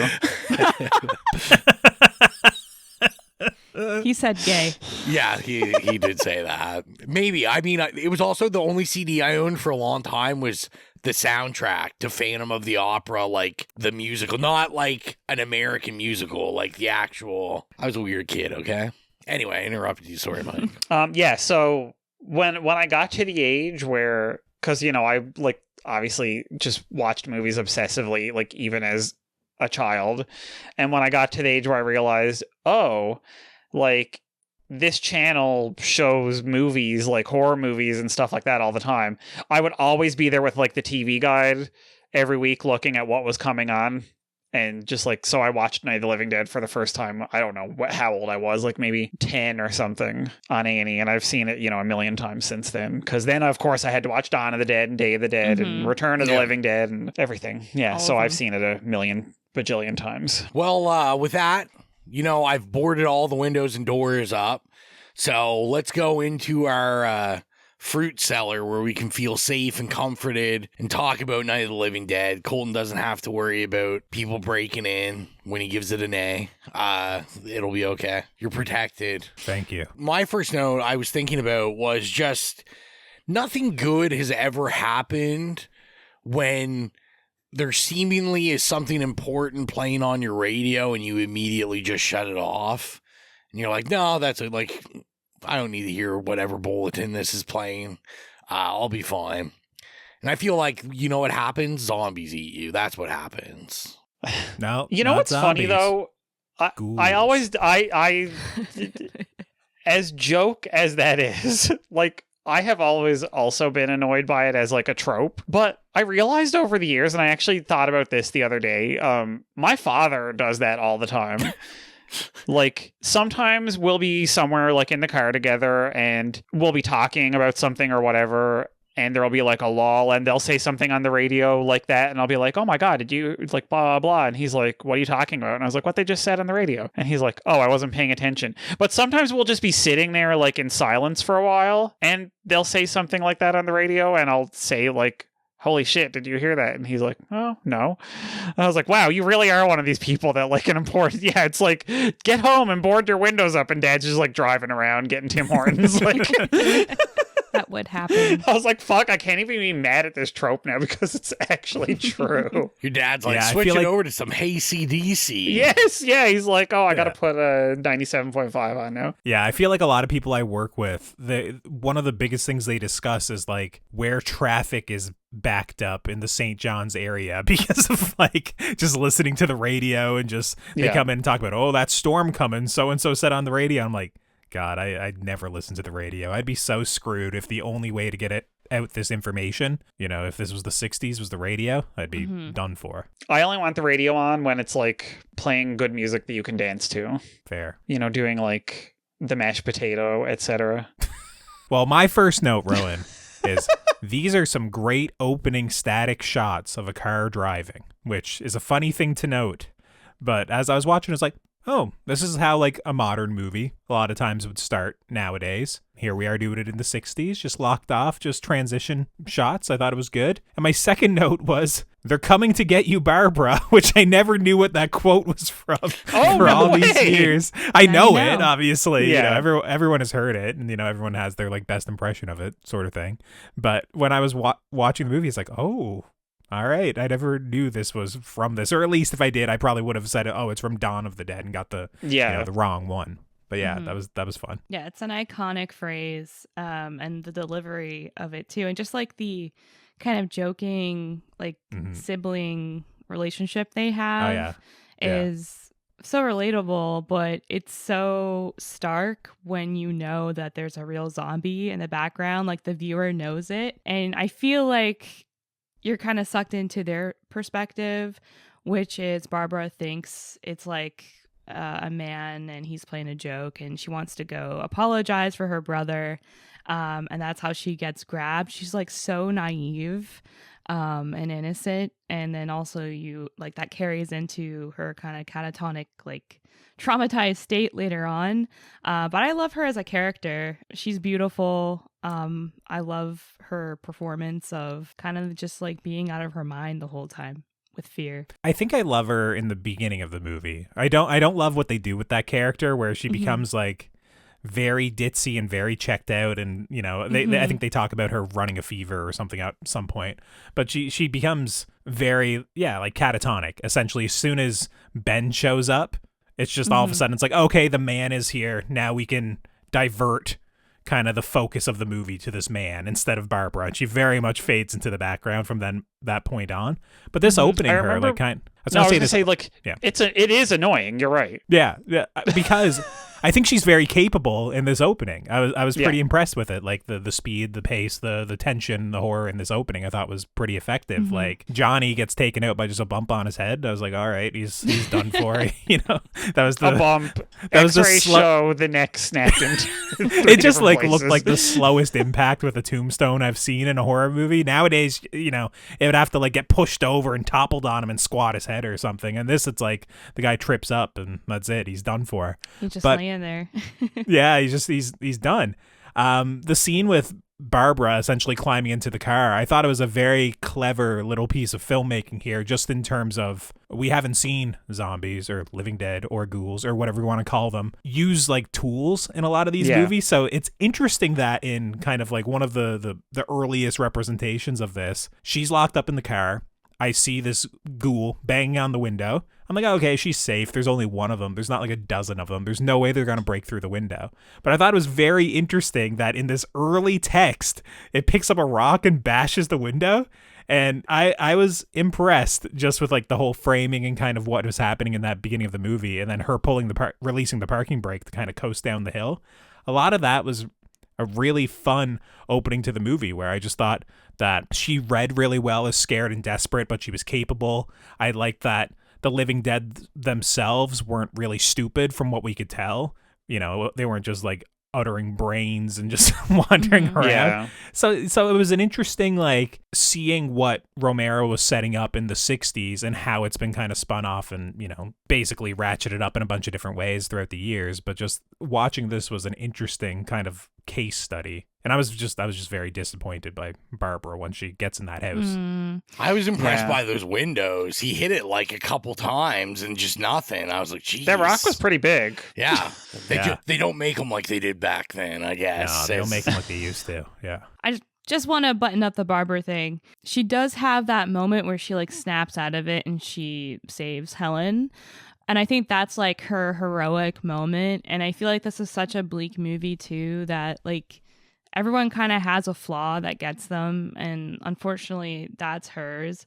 And I also think this movie says a lot about like gender roles in this type of dynamic, like the end of the world. Like the man is like the men are always the ones who are actively doing something, the boss, to protect themselves, while the women have like their nurturing roles, like taking care of Karen the daughter, like soothing each other, or just like doing nothing. And there's a lot of dialogue too about like them being useless, which I know I kind of like that layer of the movie. But yeah, it's so bleak that no one really makes it out. And yeah, I just didn't expect such a bleak ending. We're already at the ending. Come on, I was just talking about the opening scene. I know, but go off. But yeah, no, I mean, obviously all that's in the movie, but for me, like, just as the first time viewer watching it, it was very much, I had notes about how clever this opening scene was, and like how there's a whip pan jump scare kind of when we get into the house with like the boar bust on the wall. All of this filmmaking that I'm always surprised when I watch a movie this old and a lot of it still feels so modern, because there's so much that I've seen from around these eras that they wind up not feeling that way, where I'm kind of criticizing like, oh, the acting's very theatrical, the pacing, there isn't really a pace, like you know, it's dull. And that's my issues with a lot of older movies that I watch, and clearly I'm just not watching the right ones, because when I watch something like this, I was very impressed, especially in the beginning, of just how effective of an opening this was, and how it actually was scary to a certain degree, especially if you were watching this back in the 60s, and the score and the way that everything was represented. It wasn't like hokey or cheesy or campy or anything. It was like genuinely trying to be like a horrific event. And when I was watching it, just the desperation on that actress, the way she was portraying it was just, it was, I don't know, it immediately like sucked me into the movie. It was the thing. And then of course the movie changes very drastically once we get in the house, because it becomes more of like a chamber piece and, you know, a character study. There's all these different characters. But it was just, I just think we should give that character her due, that I really enjoyed the way she was in the beginning of this movie. And I understand she sees a corpse at the top of the stairs, which I thought was also insane, that there was just like this gory image like within the first 15 minutes. And I understand she's dealing with a lot, which maybe would make most people catatonic. It was kind of like, for me as a first time viewer, the character I see in the first 10 minutes just becomes very different for the rest of the movie. And it felt like a sidelining that was intentional, just kind of to get back to what Gill was, where it's like, let's let the men take over, you know, sort of thing. Which they did sort of also plant the seeds in that opening scene though, because before the zombie attacks, when he is teasing her, like, she does react extremely strongly to the teasing, right? And she does get like extremely scared by it, even though he's just like saying spooky things to her and like making a voice. So I feel like the first few times I watched it, I was obviously, you know, I love the girls, and I was always a bit disappointed because I was so used to watching like, you know, Dream Warriors, where it's like the girls are like literally kicking ass and stuff. And I was like, oh, she's just lying there and like losing it. But like, you know, when I got a bit older and like appreciated like the filmmaking a bit more, I was like, okay, you know, they do sort of like set it up so that you kind of can see that maybe she was a little bit like on the edge anyway, in terms of like her ability to handle stress. Yeah, and so I guess always look at it as like she had an adrenaline rush at the beginning, and then after the adrenaline rush wears off, then the shock sets in. Yeah, it essentially breaks her, but it's kind of like the character you see of Barbara 20 minutes into the movie would have just sat in that car catatonic, frozen with fear, and got eaten by the ghoul in the opening scene, right? That's basically what would have happened. So it's just... for me, when I was watching it, I can get what you're saying, that maybe it's an adrenaline dump or, it's just the convenience of the storytelling. But it was just like, oh, I like this character in the opening. And then I was kind of frustrated with her for a lot of the rest of the runtime. But yeah, like you said in the opening, she's very captivating. I was very invested in just like seeing everything through her lens. Like, zombies are coming and everything like that. But just the way that she kind of commands the camera is really mesmerizing. And I can't take my eyes off of it. Like that shot through, is it like a little carousel thing that's like moving around? I think that was a really cool shot. You can see her eye through it. And just like seeing her fear of everything. I don't know. She was excellent. Yeah. Yeah. And I was just going to say about kind of that intro, kind of echoing Colton there. I was just so impressed how quickly I was absorbed into the movie, because I have very much the same hesitations where I'm like, oh, it's older. It's going to be like this outdated style of filmmaking I'm not going to connect with. But this really, starts out with a bang, and I'm like, okay, we're going. I thought Johnny was, pretty charming. I was actually kind of sad that Johnny died so quick. And I kept thinking, there's no way Johnny was not the inspiration for the styling of Brad Majors in Rocky Horror Picture Show. Same glasses. That's actually, I watched it with my friend last night who was from out of town. And I think she'd only ever seen it before, when she was young. And she immediately went, oh my God, that looks like fucking Brad from Rocky Horror. Yeah, same styling, same glasses.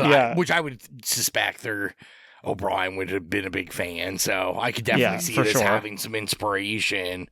But yeah, I mean, that just really starts off with a bang. And then I guess a reflection on, not everyone, I guess, will be able to understand this if you're listening, depending on how you watch this. But I will say, I am lucky enough, I have the 4K of this on Criterion, and Exilia watched it with me. And I mean, Exilia is probably a bigger hater than me or Colton or anyone of anything in black and white is just shouldn't exist in Exilia's world. It's just unacceptable. Old movies, get them out of here.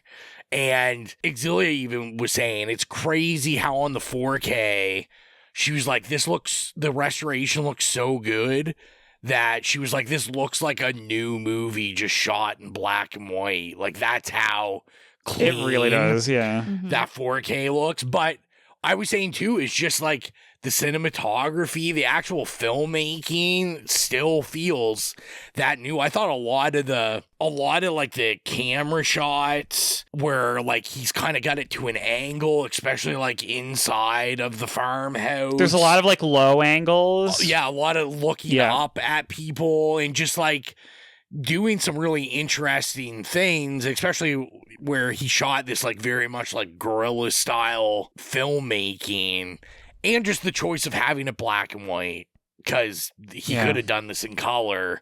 And I think the black and white does add to it, where it was this choice of, this gives it almost a news piece feature. Yeah. Or it gives it it's very stark. A documentary type style. Yeah. And was that the reasoning for it? Because I'm unfamiliar completely with any of the production stories around this. Was it a budgetary thing? Was it an artistic choice just for the news stock? Or so I didn't see any real I don't think he ever gave a real reason. I would assume it's budgetary. I do know the budget for this was $100,000 or something. It's something insane. And what's even more crazy is because I'm always looking at the box office stuff. So I'm looking at Wikipedia. I'm looking at the box office numbers. The box office was 30 million. But of course, I guess just because I didn't believe the jump, I was like, oh, wait, is that right now it stands at 30 million? And it's no, that's how much it made in 1968 in the theaters. Apparently this was an international success also.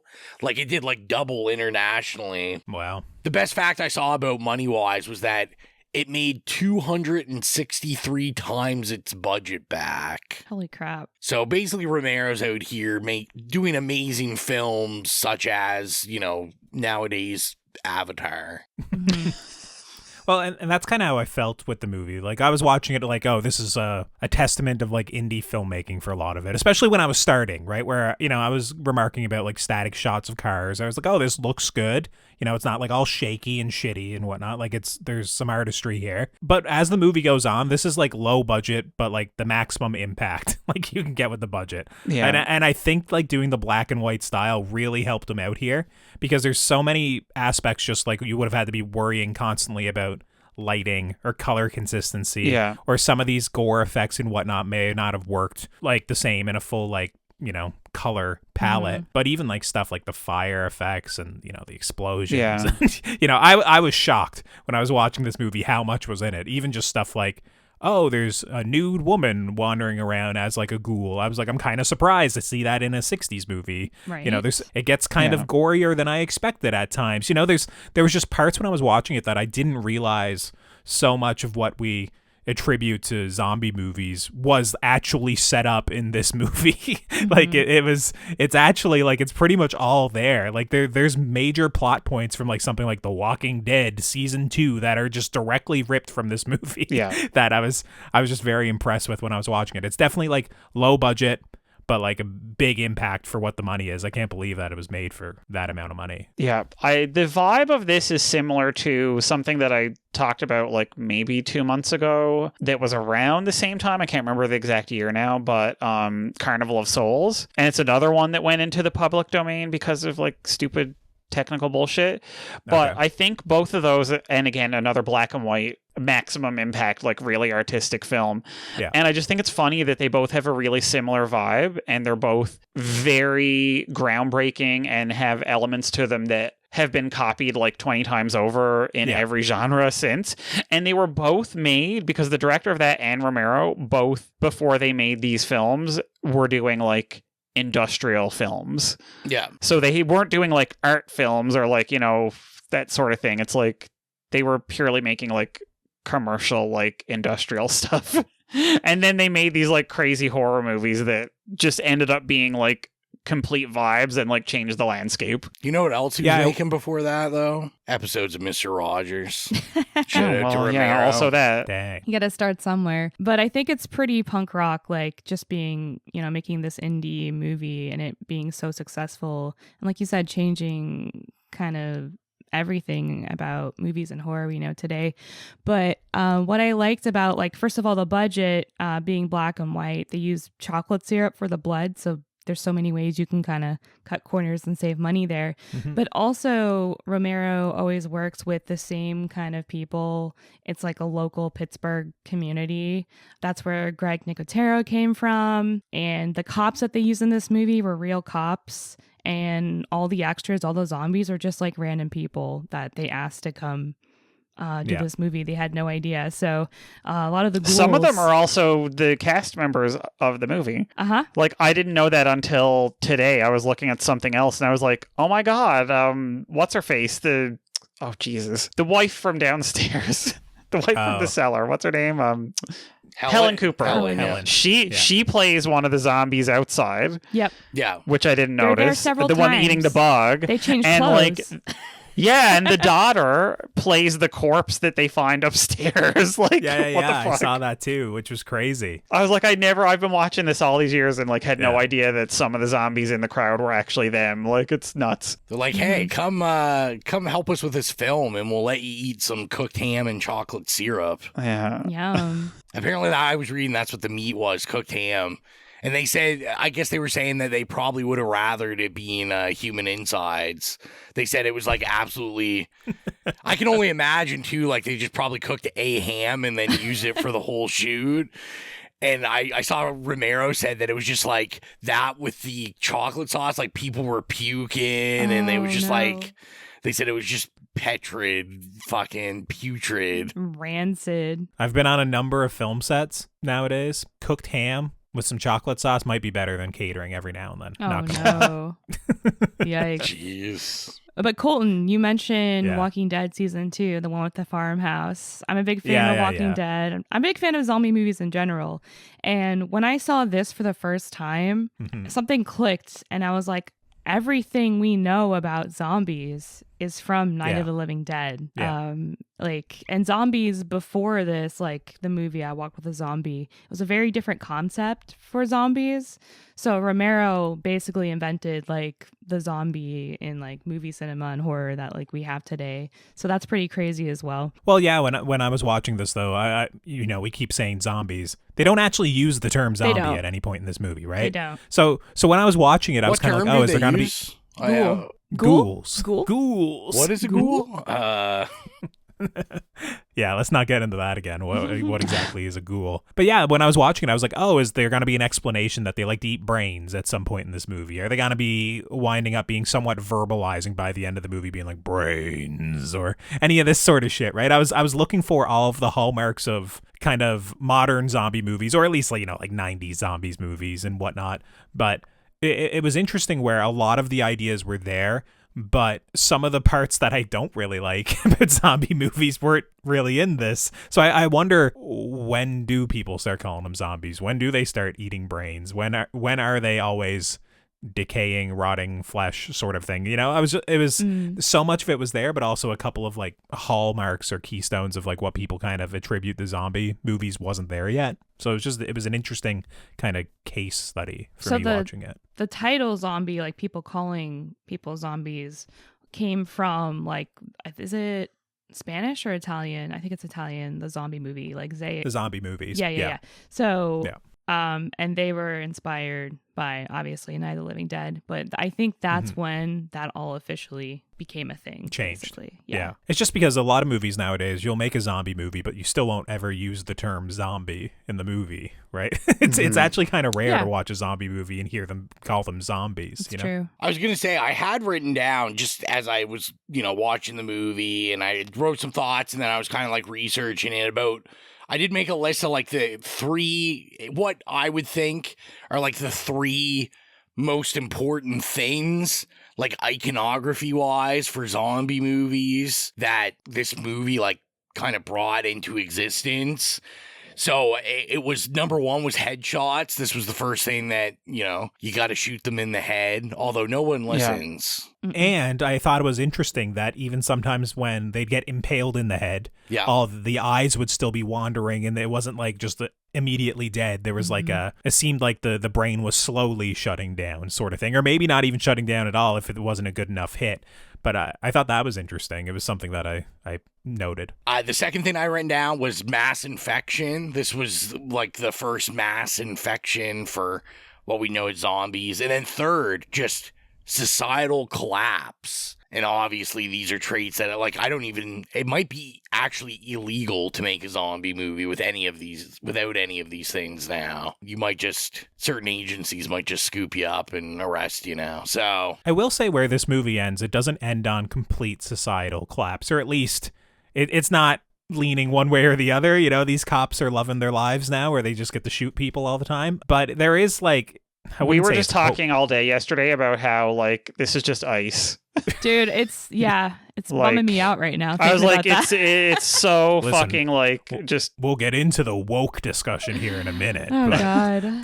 But yeah, when I was watching it, it was just, I thought it was interesting that it wasn't like news reports from overseas talking about how it spread over there. It wasn't complete societal collapse. Now it probably is in the next couple of movies, whatever. But in this one, I was like, okay, it seemed like they thought they would be able to clear it up in a couple of days, and maybe it was just because we were only watching like one crazy night essentially in the farmhouse that it wasn't complete. But I did think that was interesting that it didn't go that far yet. We weren't like 28 weeks later. And Dawn of the Dead was like 10 years later. Yeah. It's not like they went, oh, this is spreading everywhere, so in like a year we'll make another one and show. It was literally like definitely close to a decade after this, for sure. Mm-hmm. Yeah. So I don't even think that was necessarily I don't know, but from this I always just assumed that they probably just was having this contained thing. And I just want you to know that I've written on my extensive list of films Colton's gonna make as he begins to make films. It's It's the romantic comedy set in this night of the living dead. And it's just called One Crazy Night in the Farmhouse. Real rom-com. Yeah, that would be a good one. I'm sure everyone wants to see that. I'll make it in black and white as well. Nice and cheap. Yeah, that's right. I was going to say, you brought up the music and the score. I was reading that they actually, it's all other music. They didn't actually, make anything for it. It's bits. Oh, really? They took scores and musical cues from other movies and basically placed it in here, and they would, just slightly change, octaves or something just to, make it more menacing. Well, the sound editor killed it then. Yeah, that was one of my top notes. And older stuff, especially for me, usually I'm a synth boy, right? So I'm not really orchestral scores. I'm hit or miss and stuff like that. And this, I thought it did a good job just keeping the tension for most of the movie. The score helped me stay engrossed in it. I think they need to put it out on vinyl. I'm just saying. Yeah, I'm surprised this wouldn't be on vinyl. Maybe it is. I think it is. Oh, wow. Never mind then. I take it back. So do we want to get into the wokeness of it all? We have a main character in a 60s movie that happens to be black. If this movie came out nowadays, people would be very upset with this. But Dwayne Jones coming into the movie as Ben. What do we all think of that character? King. Yeah. Even when he hit Barbara, I was like, honestly, I have a note about that. He full on fucking decks Barbara, punches her completely out. And I was like, damn, Barbara kind of slaps him and he just punches her out. It's insane. What I had about that scene that I thought was really funny was I had because I really like the scene where Ben, he's kind of telling his story, and it's, it's very dramatic. He's getting very emotional. Yeah. To me, this part is 100% where you can tell Dwayne Jones is a theater kid. Obviously, he's for sure. Yeah. And this is really the only thing he did. He's an academic. It's his monologue, right? Yeah. He's an academic. And I was you can really tell here. But I thought it was really funny. He has his freak out scene. Barbara's got to listen. Then the minute Barbara starts, he just punches her and he's shut up. Yeah, we're not having any of that. But obviously, I think the lore of this, Romero did a fantastic job while he was alive of never, letting you know exactly what happened. He, his story is always I just casted the best person for the job. It seems to me a lot of people that analyze this film and the making of this film all seem to think that might not be true. There might be a lot of, obviously there's a lot of parallels in the story here with, the civil rights movement and stuff going on. I was going to say, I was reading about how a lot of people thought that he kind of created the character of Ben based off of Martin Luther King. And, I enjoy directors that are just kind of I don't know, figure it out. That's always fun for me. If that is the case, it's not really written into the movie in terms of dialogue. For example, a Mr. Cooper character in a modern day movie, he would come up and he'd be saying some shit, to Ben 100%. But in this movie, there's just a fundamental disagreement of where's the safer option to stay in. Should we stay upstairs? Should we stay downstairs? Downstairs, there's no escape. Upstairs, whatever. There's a bunch of different ways to get out, whatever. But I really liked kind of their verbal sparring back and forth and where it all culminates. I thought it was really good. Ben is just, he's very well spoken. He's charismatic. He's kind of a natural leader type of character. That when I came in, like I said, I was upset that Barbara gets sidelined and then he punches her in the face. I was like, wait, what is this character? But somehow Dwayne Jones still kind of wins you over throughout the course of the movie. It's a very solid character. And I think he's very resourceful. The way where they're breaking down the different doors and actually using it to kind of board up all the windows. I thought that was pretty cool as well. Actually using pretty much everything you can in the house to kind of reinforce it and make it structurally sound. There's a lot of zombie movies you watch nowadays and it's they're all sitting at the kitchen table, wooden table, wondering how they're going to board up something, right? Ben would never, he had or they put a chair up under the doorknob. Yeah, exactly, right? It's just okay, just silly. Time for a beer. Ben's coming in your house and breaking everything, just putting it up. It's like that meme of where it shows the lock slots the eyes on the door, and there's, instead of like a bolt through there's just a cheesy. That's what they do in movies nowadays. They put a cheesy in the bolt and go, anyway, we're safe. Let's fuck and drink and smoke. And and the Molotov cocktails. Also, we did not mention that how hot he is. He is also hot. Yes. Yes, a very It has to be noted. It has to be noted.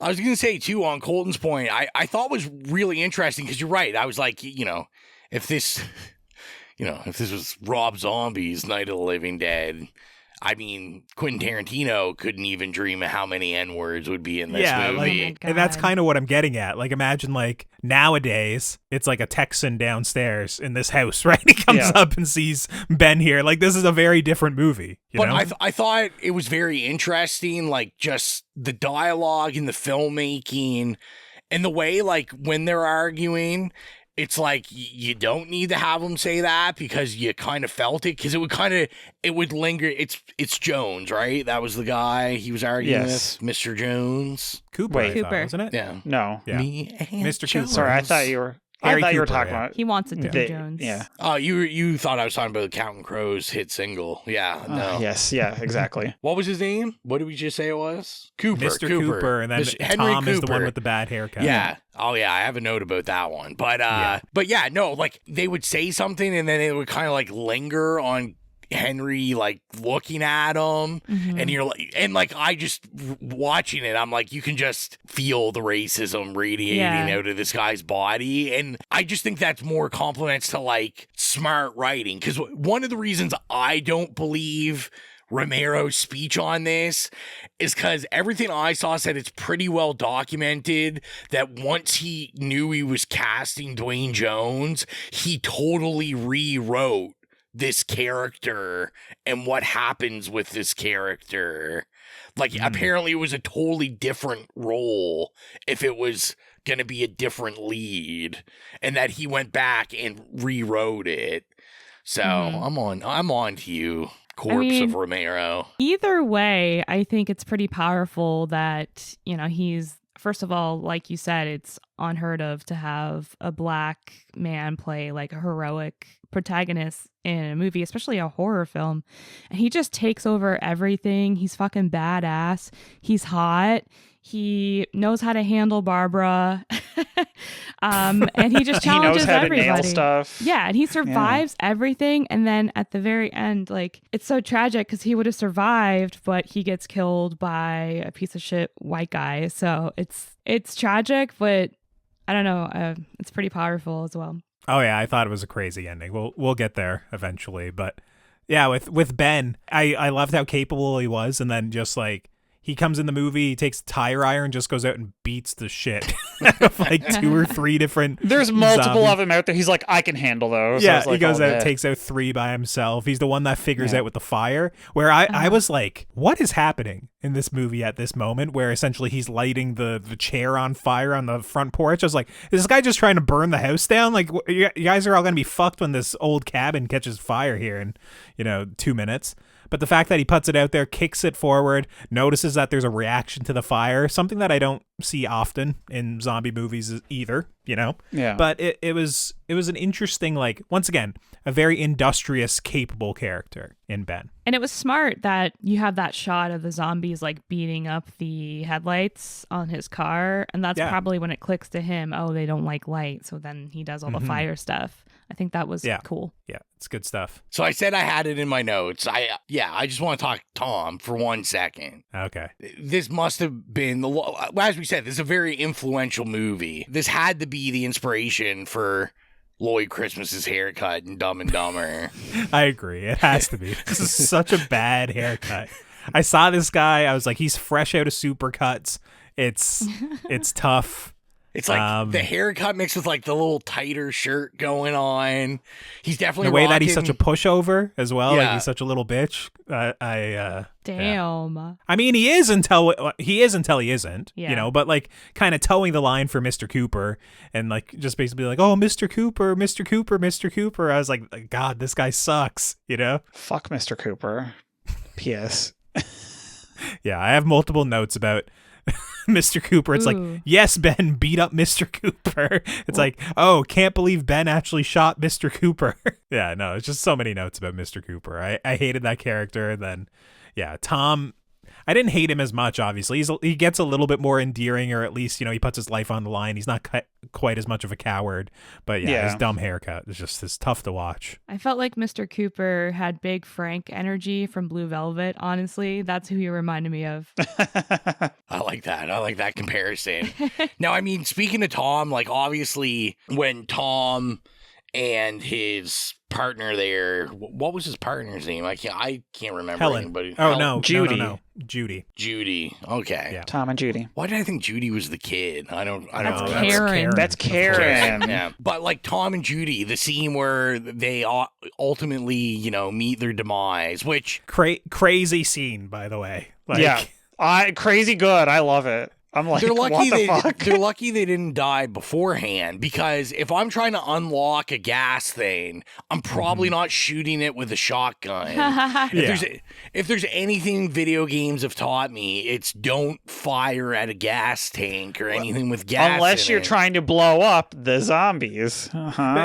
This must be just like safety things from a different time, but when I was watching this, I was just aghast with how they handled fire at any point in this movie. Yeah. Like the torches, the that Molotov cocktails just being in like wide open mouth mason jars. Yes. I'm like, dude, how is the fucking flaming thing not just falling out of that? Like, but even just like production wise, like I don't really know how else you shoot this scene without having the actor being chucking Molotov cocktails out of fucking 2-story window, or like I don't know how you shoot this scene without them with a trail of fire leading towards the vehicle and stuff, right? Like back in this period, that it's insane. As I was watching it, it's like I've been on sets. They actually had balls. Well, absolutely. But like I've been on sets where they've had lit torches, and it's like a huge safety talk where they talk about it, and the torches don't look nearly as cool as they look like in this movie. And, there's a whole squad that are dousing them out in between takes, and it's like a big operation.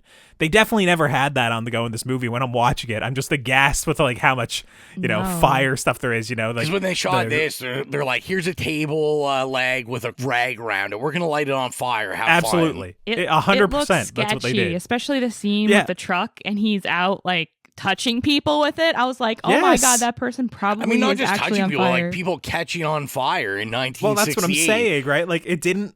The people that were caught on fire didn't look like big and bulky and kind of all like, rubbed full of Vaseline walking around, right? They looked like people on fire. So when I'm watching this movie, I'm just like, holy shit, man. I was shocked that they like blew up a truck in this movie, like that there was an actual explosion. Once again, like making the most of your budget. Like this was an insane moment. I did not believe for a moment that there would be like any sort of explosion in this movie. I did question Ben's leadership when he was lighting the fireplace and he used that much lighter fluid to start just a fire, like a normal fire in the house.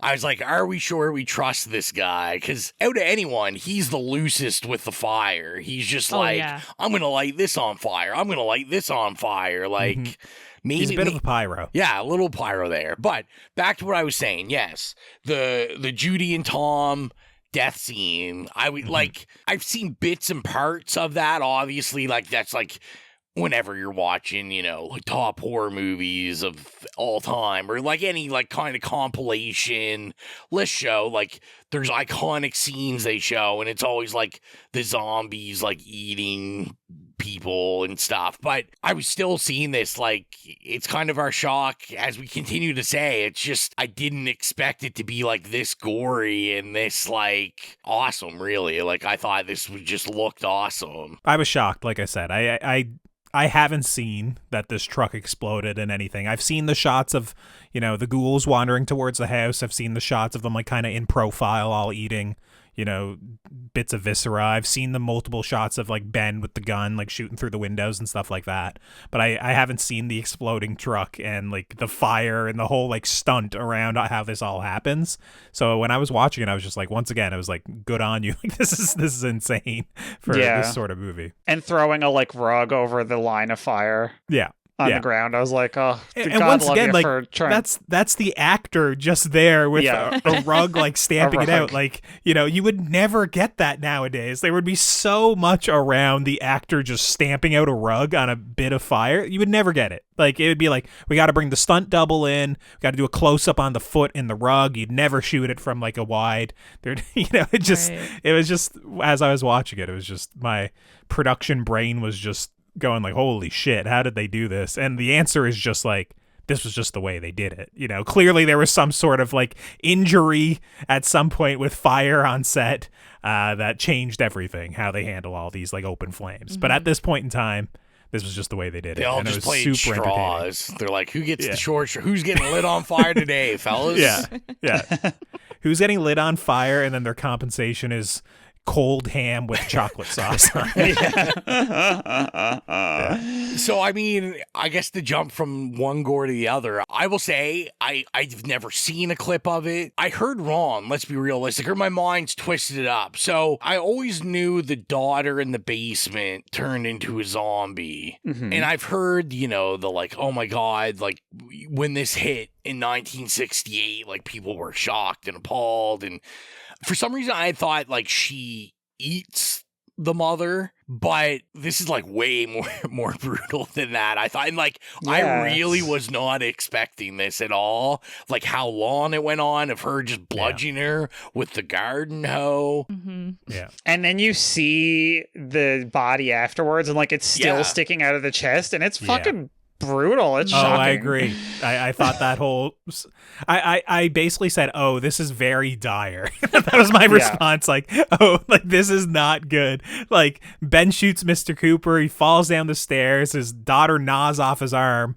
and then like the kid killing her mother with the trowel, you know, just like stabbing it into her. I don't know, like once again, this is some grisly stuff down there.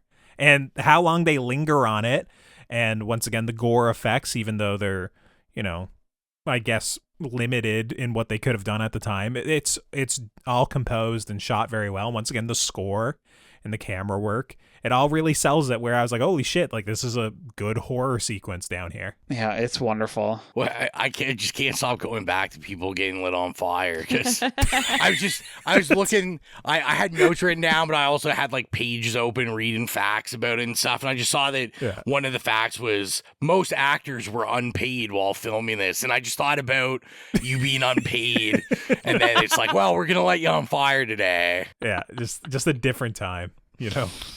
And then really all you're getting is that cold piece of ham. That's it. You gotta explain to your wife and kids. Hopefully they got money after how well this did. I'm sure they didn't. I'm sure they didn't. God. But yeah, no, I mean, I had lots of other, you know, interesting things I wrote down. We briefly, I'm giving a break because there's lots of other scenes I want to talk about, but I feel like I'm just jumping this scene. But I thought it was very interesting, as we said before, about how this is on like 8 million DVD compilations and stuff, but it's like simply because they improperly did the copyright that it just automatically went to public domain. So I never knew this detail. What exactly happened? I didn't find the exacts of it. I didn't look that. Did they just not file for it? And then it was just that. I think they tried, but something happened and they didn't do it properly, or they. Like, I didn't look it up now, but I think I heard on a podcast like years ago that it was like they didn't put like the Night of the Living Dead on it, or they did and then it wasn't. Like I think the kind of fucked it up somewhere, and so the name was not the same. And it went into public domain. But I was also kind of thinking about like how maybe at the end of the day that works out for good. Like, just because it's like so accessible and, you know, so many more people can watch. And I say that as me and Colton are like, I've never seen this, even though I can just watch it anywhere. Yeah, but I think there's a lot of my friends that, you know, are movie buffs that haven't seen this either. This is one of those that it just seems like a little bit more of a heavy lift. Purely, you look at it, it's black and white. You go, oh, it's zombies. Most people are probably over zombies by this point after 10 years of The Walking Dead. So it's not an easy sell anymore. But yeah, I mean, I think it probably did work. Maybe not for George A. Romero's benefit, but I'm sure the guy's doing fine. But for the art form and zombie movies in general, well, he's like dead. Once again, he's not just doing think that good. Well, Living Dead. I'm sure it's like how I don't even know how you make a zombie movie without lifting elements from this, right? Like, I guess the guy would have been even far more wealthy from lawsuits after the fact if it was fully copyrighted. But yeah, it's just there's so much lifted from this for the rest of the genre that with copyright, I don't even know. It's literally the blueprint. Yeah, exactly. Like, it's not even like, you're exaggerating and just because something's important. Like, it literally was the actual blueprint. Like you said, decades later, there's like whole ass seasons of TV that are wholesale just this. Yeah. Everything comes back to it. And also, you'll notice if you pay attention now, probably a lot of horror movies have this playing on a TV in the background. Yeah. So many play like the cemetery scene or the living dead when they're walking to the farmhouse. Like, that's everywhere. Yeah. We should make a list on Letterboxd of all the movies that have oh god Night of the Living Dead playing. It'd be endless. Yeah, all One Crazy Night in the Farmhouse movies. Yep. And I mean, I feel like, we can't, you can't wrap up anything without talking about kind of the iconic ending of this. And we also didn't talk about Barbara's death, which, Yeah, well, that's what Johnny comes back. Oh. R.I.P. Yeah. She goes out. That's it. He grabs her. Yeah. It was personal, too. Like, he didn't really see... They came to get her. Yeah. Like... I mean, he was freshly dead, so what does he know but his sister? Not in a weird way. That's so although maybe, eerie, though. I don't know. I kind of got a vibe from them. I'm not going to lie. Because, like, I assumed zombies... I thought they were a couple, too, Mike. I did, too, in the very beginning. Yeah. But... Yeah. If you missed, and actually it's funny because, again, I was watching it with my friend, and she just happened to, like, pick up her phone because she got a notification right at that moment when they were talking right before they got out of the car. And she was like, whose grave is this they're going to? And I was like, their father's. And if I hadn't said that, she wouldn't have even known that they were brother and sister. Yeah. So, yeah, and I mean, obviously, like I said, just kind of, not just an iconic ending for an ending, but, I mean, yet again, this is, why people don't really believe there is no political writing in this. Obviously, the sheriff that we see, like, on the news with... not just him, but the townspeople. Where they say everything appears to be under control. Yeah. Or they remark... he's wearing a fucking sash of bullets on his chest. Or when they walk past the, like, burnt remains of the characters that we knew in the movie, they just go, oh, someone had a cookout there. Yeah. Or cookout here, whatever they say. And I'm like, man, this is... bleak. Ben just getting it right between the eyes, goes through all this hassle just for the white man to shoot him. Mm-hmm. But no chance. Yeah, well, and obviously, potent because at the end of the day, it's like he still loses to the system and they don't really care or check. Although I did wonder, I'm like, it almost seemed to me like, because he was in a pretty boarded up window. Like, it seems to me they just kind of fired. They saw movement and shot. I think that's what to me, this is... Yeah. I'm sure they probably would have still shot him if they knew it was a black man. But I'm saying, to me, this was more of a commentary on just, like, mob hysteria. Oh, yeah. At that point, they were just using that as an excuse to go around shooting shit. Absolutely. Yeah. Yeah. Shoot first, ask questions later. Mm-hmm. I do think all the people who got C's in high school, just like ICE. Yeah. In the States. Yeah, I think the credit photos are chilling, though, where that was my biggest note. They treat him like a piece of meat, and they just hook him, and they're just dragging him out, and just the way where it goes to almost like newspaper shots. Yeah, it's like ripped stills, straight from the headlines, right? I agree, where I don't feel like the movie inherently the entire time was making about race. Like, when I was watching it, like, at least not as much of a movie like nowadays would definitely play off this a lot for more. Sure. Yeah. The character of Ben, I think, existed in the movie and was a great character, irregardless of, like, the race he was playing. And, like, the movie wasn't predicated on racial tensions when I was watching it. It didn't feel like. But I do think the pictures near the end are very... They were heartbreaking. Like, they're very, like, politically... Oh, it's devastating, Yeah, and devastating. I was surprised how much they affected me. I was like, oh, my God. Like... And like you said, Colton, just how it's presented, like, grainy news, like, documentary like, ripped photos. from the headlines. Well, because they're being followed around by the news. Still is, right? So... Yeah, it's so clinical. Yeah. That was their, like, content squad following him around. Got to get the shots for the news. Got to get the propaganda out there. Yeah. But yeah, I thought it was a crazy, crazy ending. Should make like a new side piece where it's like Nightcrawler, but you're following the guys from Night of the Living Dead around. God. Yeah. Oh my God. Yeah, that would be a terrible movie. Absolutely terrible. One thing I kind of want to talk about was like the radiation thing that we kept seeing. Yeah, the explanations, like very sci-fi kind of. But weird radiation. Yeah. I love that vibe to it, but I also love that they don't really explain. Like we don't get a real explanation. You know what I mean? No, it's very hand wavy and kind of. Well, it feels like something that'd be from the 70s or 80s, kind of like a cheesy explanation. But the movie doesn't really focus on it enough that it changes the whole vibe of everything I didn't find. Have you guys ever seen The Crazies? It's another Romero movie. It's very similar. I've never seen the Romero one. I've only seen the like 2000s remake. Fantastic. Yeah, same. I mean, it's very like similar, like on just like the basis of it. So yeah, it's very similar to that, and I also love that about that movie. So yeah, it was different. So with that, why don't we land the plane and get into rating this? If you're new to the podcast, our rating system is nay, okay, yay, or slay. Jill, this was your pick, so why don't you let the people know what you would rate 1968's Night of the Living Dead? Okay, currently on Letterboxd, I pulled it up and I was actually shocked that it was 4.5 stars. That needs to be way higher. So that needs to be 5 stars. So it's a slay from me. Like I said, I watched it like a million times since I first saw it last year. And I was also surprised with it being a black and white movie from the 60s that it would captivate me so much and just like keep me invested the entire movie. The acting, the gore, kind of just like how punk rock it is, the bleak ending, everything about it. I loved it. So it's a classic. It's a slay.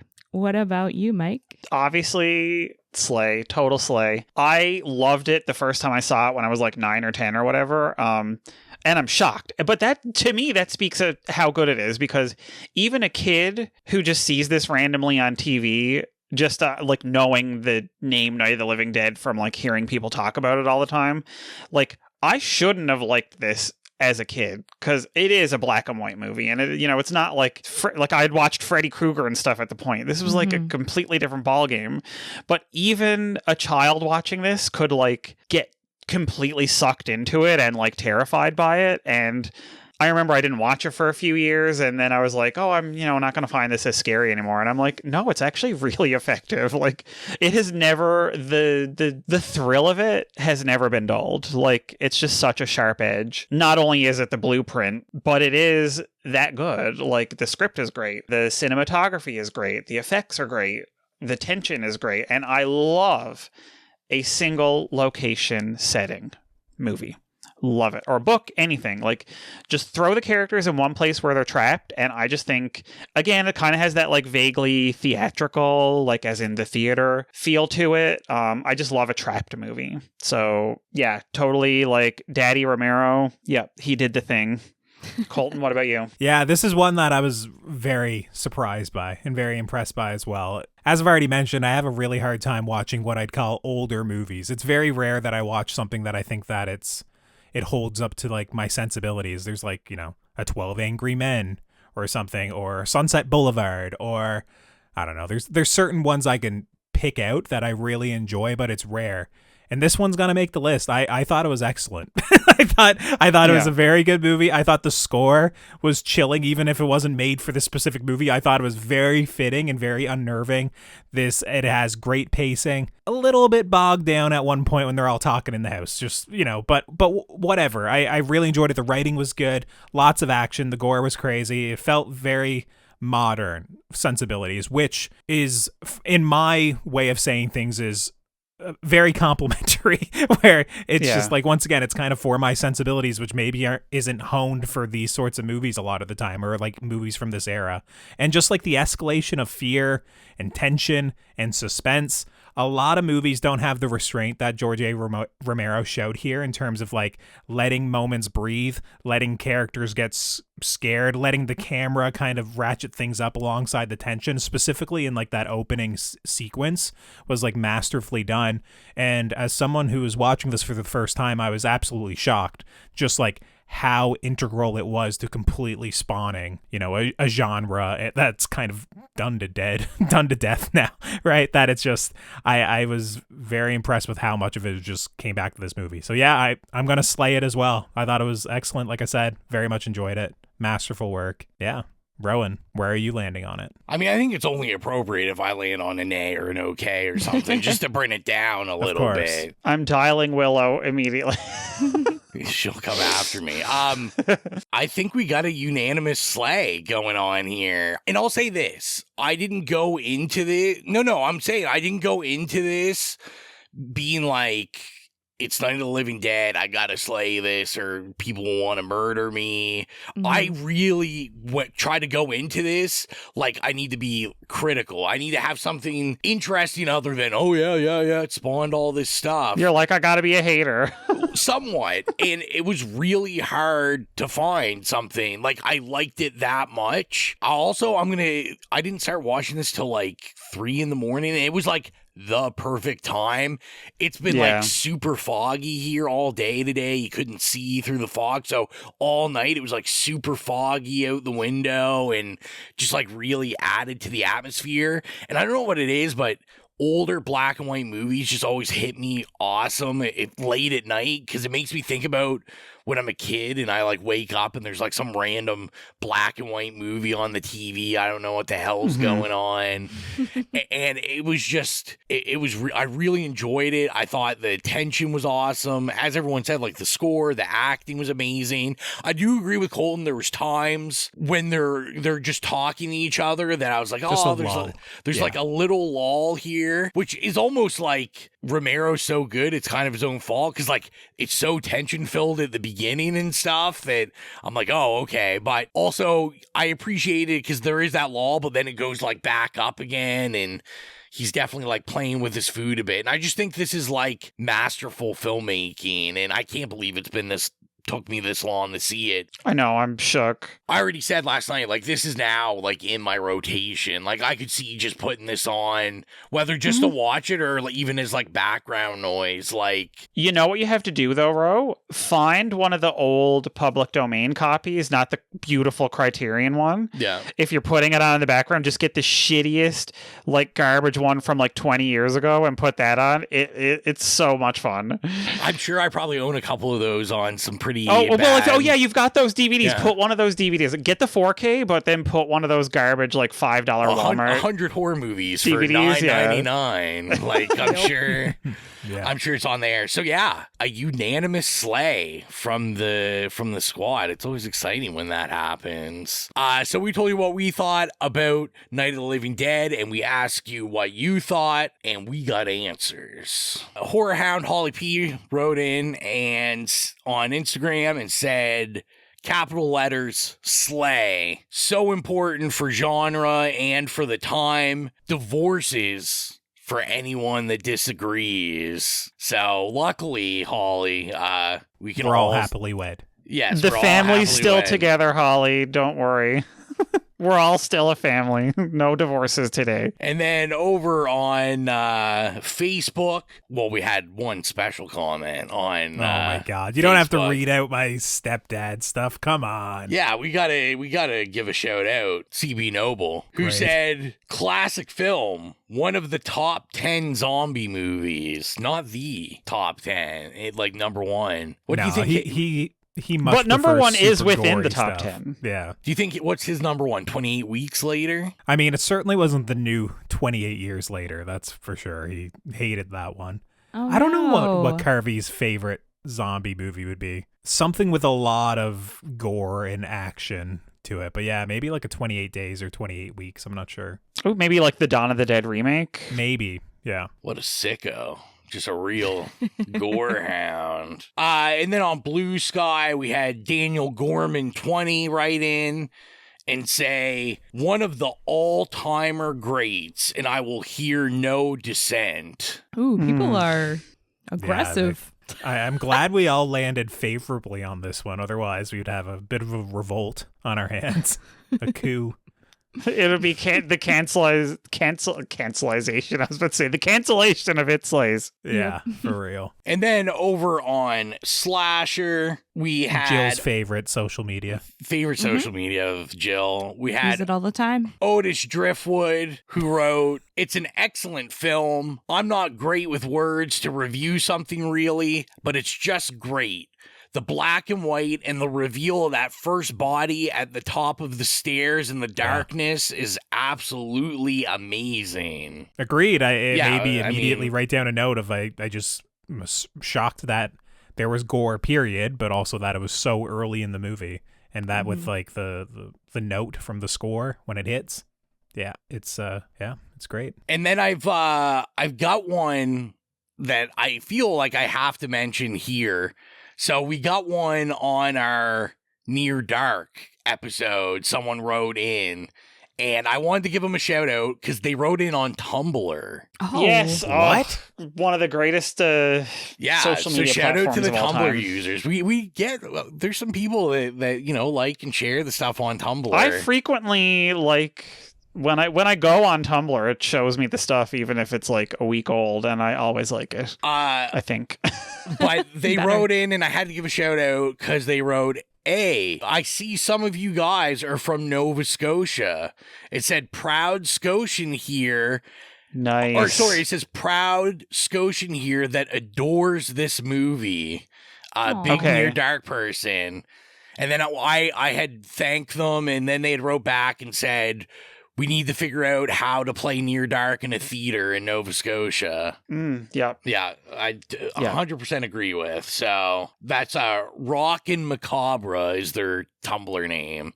So I wanted to make sure to give them a shout out. Everybody go follow on Tumblr, and also get on Tumblr because it's still a sick-ass site. And with that, why don't we jump over to the Horrific Hotline, where I know Horrorhound Nicholas left us a message, because I think he was pretty happy about this pick. I saw that he, in his email, he just told me to tell Mike he's very happy that 2026 is the year he'll be on your good side. He usually is. Listen, let's be real. All right, so Night of the Living Dead is probably one of the most influential horror movies, I'd say. Not sure if you agree, but I mean, it basically revived and evolved the zombie genre into a new direction from which this genre hasn't strayed away yet, with like the living undead returning and them being shot in the head, etc., etc. So much in there, and I have to say, I really enjoyed the movie as a teenager, despite it being a black and white movie. Watching it today in 2026 through a very modern lens, I think it has a few pacing issues. It is fast-paced for a movie of that time, but compared to modern movies, especially zombie movies, sometimes it moves a bit slow. I like the idea of them being in the house all the time. No zombievers. They could have done a little bit more, and I think Barbara or Barb is just annoying, being catatonic. I mean, I admit it is part of the trauma storyline, as she's too scared, but at some point as a viewer it becomes a bit annoying when she really doesn't do anything. That being said, there are many scenes that I do enjoy a lot, especially one of the very first zombies eat a human scene after the car explodes, and we have the cellar with a little zombie girl. There is this, according to Romero himself, unintentional subtext about racism with the main character being African American, which still offers a lot of space for interpretation. And overall, I really enjoyed the movie, though there are several Romero movies which I enjoy way more. Off the top of my head, obviously Dawn of the Dead and Day of the Dead, as well as there's this little vampire movie called Marden, which I think such a good is movie. really good, or at least I remember it being really good. Haven't seen it in a while. And of course, the absolutely bonkers The Crazies. With all that, I think from a cinematic, historic point of view, this movie is an absolute slay. From an objective point of view, it probably is also a slay. For me, after this recent watching, it lands on the very strongest of yays for the moment. Yeah. Though I am open to rewatch it again very soon, so this yay might as well count as a slay for some reasons. But after I am back on Mike's good side with all my knowledge, maybe this will get me on the bad side of Colton or Rowan. So enjoy. Wow. I hope you enjoyed the doubters. even more than I did. And I hope to see some of the more hidden Romero gems down the line, or the Last of the Dead movie, I think Survival of the Dead, because I haven't seen that. It's supposed to be very, very bad, but maybe you'll talk about that at some point. Maybe. God. Actually, it's funny that you mentioned Martin, because that is on my list of possible picks at some point. Oh, nice. Yeah. And if you want to be like Nicholas and leave us a voicemail, you can do so by sending it to itslayespodcast@gmail.com or messaging us on any of our social medias at itslayespodcast. We're on Instagram, Facebook, Slasher, Letterboxd, Threads, Bluesky, TikTok, Tumblr, apparently. If there's a social media, we're probably there at itslayespodcast. And if you want to help support the show financially, like our horror hounds, Holly, Nicholas, Mark, Steven, Dan, Brian, Trevor, and James, gain access to the Patreon-exclusive show Stream Screams, hosted by Gill, with 2 new episodes coming. Huge news. And get episodes of the main show 48 hours early. Be sure to head on over to patreon.com/itslayespodcast and choose whatever tier works best for you. Rowan, I don't know if this is the sort of movie that the score makes the playlist or not, but how about you tell us about it anyway? I mean, we can check it out, see what happens, see if anything, tickles my fancy. But you can find out if I put it on there by going to the It Slays Podcast Horrific playlist on Spotify. If you have any problems finding it, you can go to any of the social media that Colton just mentioned, go into the bio, click the Linktree link, and there's a button that'll take you directly there. We upload scores or licensed music to iconic horror movies we review, or just horror movies we love. So follow it, we update it regularly, and get your spooky music on, because why the hell not? All that is left is to announce our upcoming episode, and it is Colton's pick. I'm just letting people know we're really inching towards, we got Colton's pick, and then it's the anniversary. Jesus Christ. That's it? Oh my God. That's it. So it's creeping up there. So people get ready. I've already been working on the giveaway prize package, and it's going to be our biggest one yet. So get ready for that. But yeah, this is a Colton pick. The pressure's on him. Can he find something to bring the beef back with him and Mike? There was too much coalescing going on in this episode. Camaraderie. Yeah, the vibe was off for sure. What is this camaraderie?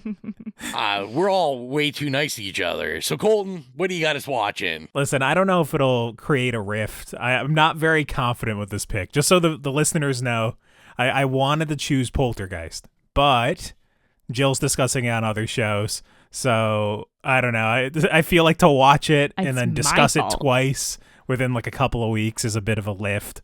So I was in a vibe to watch a ghost movie, and I just started searching up, trying to find something, and I settled on Pulse from 2001. Ooh, so yes. I don't know if it'll make the best discussion or not. Is this the original or the remake? Pulse. Yeah, Pulse from 2001. Cairo, Okay. I think is what it's called. Directed by Kiyoshi Kurosawa. So yeah, let's discuss that on next episode. So yeah, get Pulse into your veins. Give your veins a pulse there. And we'll be back in 2 weeks with that review. As always, thank you for all the support. I'm your humble host, Rowan. Bye, it's Mike. And I'm Colton. Bye, it's Jill. See you later.